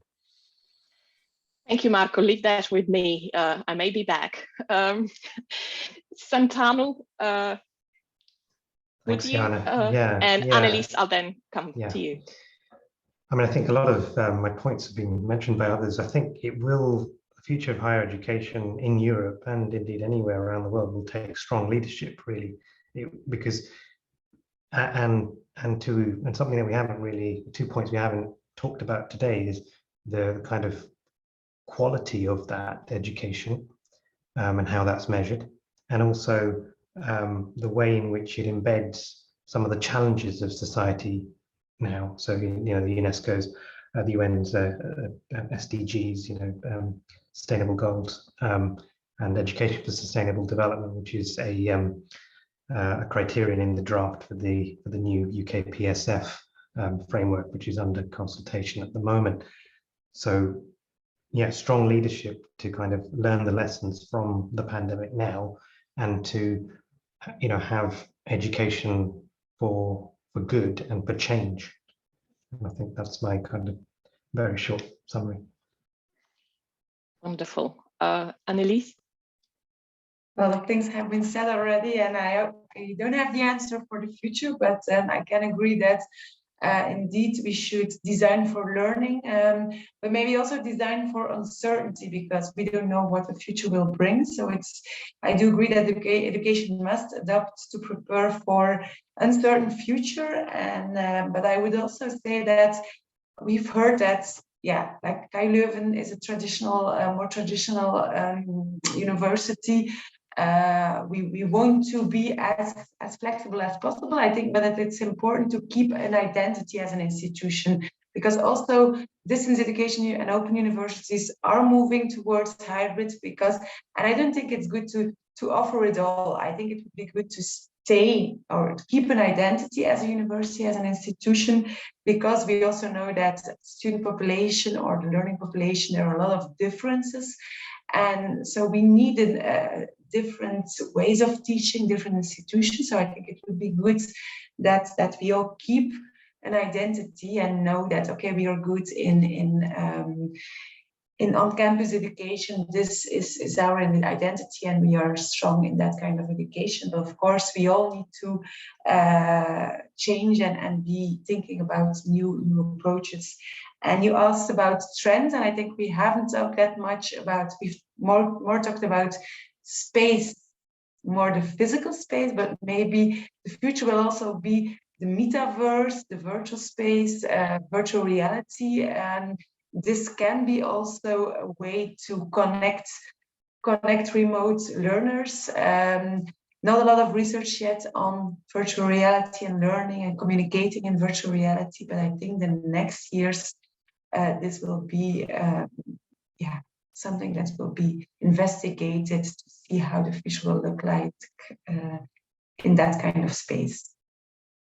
Thank you. Having had the privilege to listen to the five of you, I really think the sky is the limit, or human imagination, whichever has bigger limit. So you really all made me think about the future of higher education. I think that'll be very useful for my forward thinking as well. I would like to give the audience the last chance to ask us a question. Oh, and we do have one, which I will take. So there's a question from Zoran Ježić asking, can you give an overview of how metaverse, augmented reality, and artificial intelligence may affect higher education and online study programs? Will it be just another technology to be applied, or will it significantly change the way we teach? What do you think? Any takers, any thoughts? So metaverse. Marco, well, go ahead. Maybe regarding virtual and augmented reality, I don't think that it will very change the basis of the higher education, but it will maybe solve some problems that Santanu earlier mentioned about authenticity of the experience, maybe be more illustrative to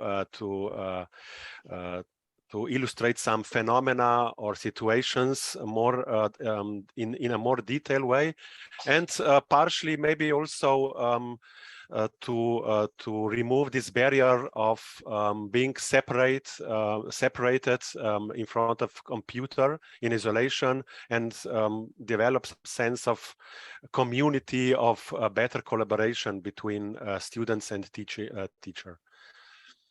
Edgar, would you like to add something to that? No, just briefly, I think augmented reality certainly and virtual reality have already changed the way we teach, because it has enabled to bring practice close. So in medicine, it has brought students much closer to actual procedures much earlier in their curricula than it was ever before. We have in some engineering subjects lots of investment where people can virtually take engines apart or can design bridges in virtual reality.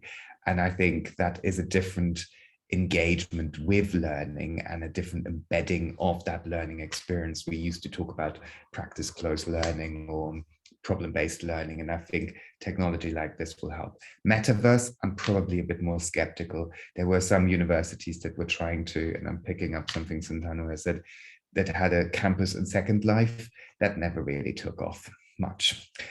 So I think that's a different, maybe the metaverse is a bit different around that, but I think augmented and virtual reality are most definitely a place.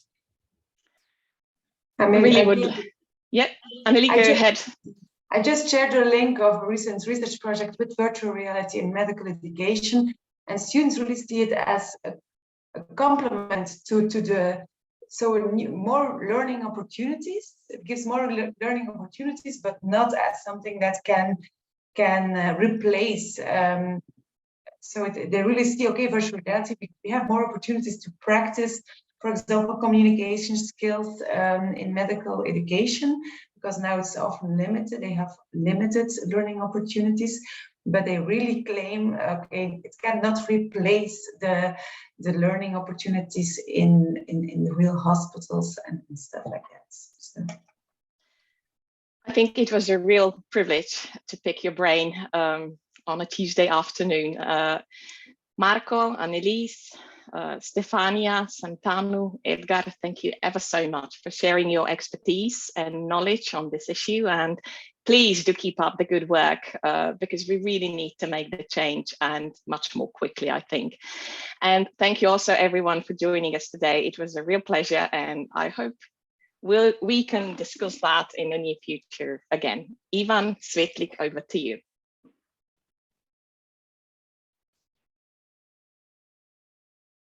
Hello, everybody. Thank you very much, Jana, for giving me the floor.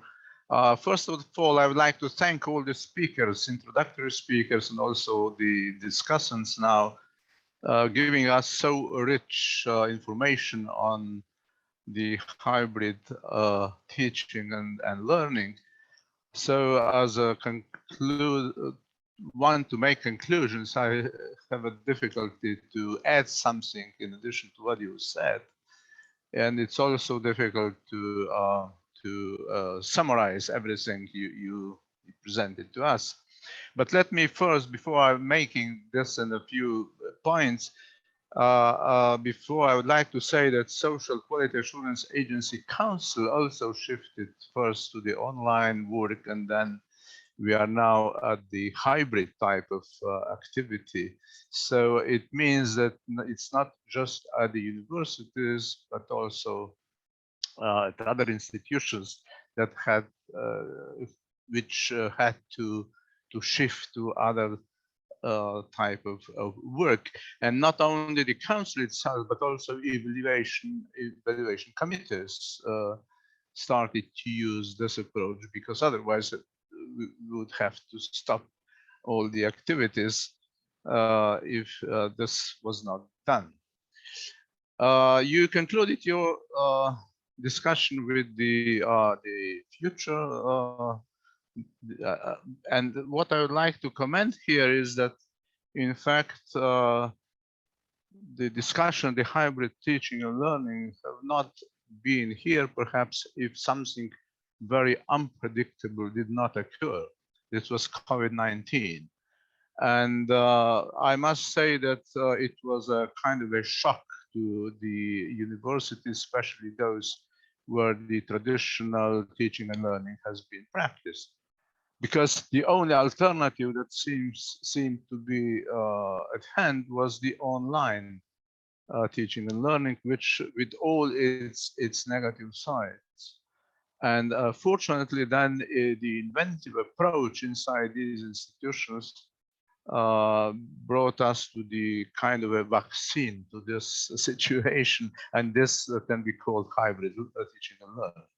And I think, especially thanks to hybrid teaching and learning, we can now speak also about some, let's say, positive sides of this development, not just the negative sides. From the other perspective, I can say that maybe hybrid teaching and learning linked to the COVID situation can be considered as a kind of forced innovation, actually. Not in itself, because it has been in place before, but it would not be so widespread and so quickly developing without this push. And of course, it caused some difficulties here and there, especially because it required, as you said, a lot of new investments. It caused quite some resistance, because when we, for instance, at the University of Ljubljana, at some departments were to shift to the online teaching and learning, many teachers were not very keen on doing that because they didn't believe this was possible, along with keeping the same quality of teaching as it was before. And of course, it required a lot of adaptation and innovation at the individual level. So as I said, thanks to hybrid solution in teaching and learning, we can speak about some positive sides of this development as we put forward, like wider implementation of new technologies, more flexibility and choice for students and staff, more satisfaction among teachers, and better performance of students, as Leeds case shows. And also the development of new study and teaching methods. However, I think there are still quite a lot of challenges. You put forward some of those, but let me say that we should pay more attention in the future on these challenges, which are on the technical side and also on the social side. As to the technical side, I was reminded when listening to your presentation of the work-based learning. Can a hybrid approach be applied in the situations where work-based learning is required? Maybe as just before I heard, virtual reality can help us in this, but I think there is a long way to go. And we must somehow find ways to really bring this into the teaching and study processes. And even more, I think the biggest challenge I see on the social side, because I think although there are possibilities of combining different kinds of teaching and learning, I think students and staff many times are lacking social contact, are lacking belongingness, which develops when people are longer time together and when they seek synergy in their activities, in studies or in research work. I think this will persist and will have to be dealt with in the future if we expect hybrid approaches in teaching and learning to develop further. Not to be too long, I would like to conclude by saying that hybrid teaching and learning is here. It will perhaps expand in the future due to these recent experiences. There will be also perhaps drawbacks in some cases, because it's not so easy as you mentioned, because it requires quite a lot of time and money before you can really effectively and on a high quality level implement this hybrid approach. But in any case, I think it's so pervasive that it is linked to everything possible in the education area, starting as you described perfectly with terminology, organizational issues, technological issues. It hits teachers, their teaching and assessment activities, students, and also something which I'd like to accentuate. It is very much linked also to the quality assurance and the activities which are highly relevant for the national quality assurance agency and the activities we are very much involved in. And from this perspective, I'd like to especially thank all the speakers of today's meeting, of today's seminar, for making us understand this situation better. And we'll have perhaps in the future to consider this big change in terms that maybe we should reconsider some indicators which we use in order to accredit some programs and institutions, and some indicators which are used when evaluating teaching programs or institutions themselves, because this is a very new and pretty radical practice if it is implemented widely. And from this perspective, I think it was today's event was highly relevant for the National Quality Assurance Agency also, and not just for the wider academic audience that have followed it. Thank you very much, Jana, and all the discussants today, and I hope we will meet soon at another interesting discussion.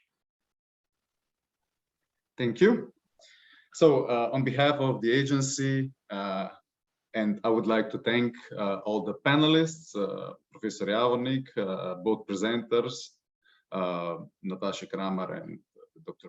Peter Hughes, Director Demšar, and of course, Professor Svetlik for their interesting discussions, presentations, and for facilitating this conference. And of course, to all of you for attending this event. So should you have any questions or comments regarding the draft of the guidelines, you are more than welcome to send us those within the next week for consideration and possible inclusion in the final document. So I will include our email address in the chat, so you can also find this on our website. The recording of today's event will be published on the NAKVIS YouTube channel, and the link will be available also on our website. Thank you all once again. I wish you a pleasant rest of the day and have a great summer. Thank you very much. Voila. Thanks. Voila. Bye. Bye-bye. Thank you.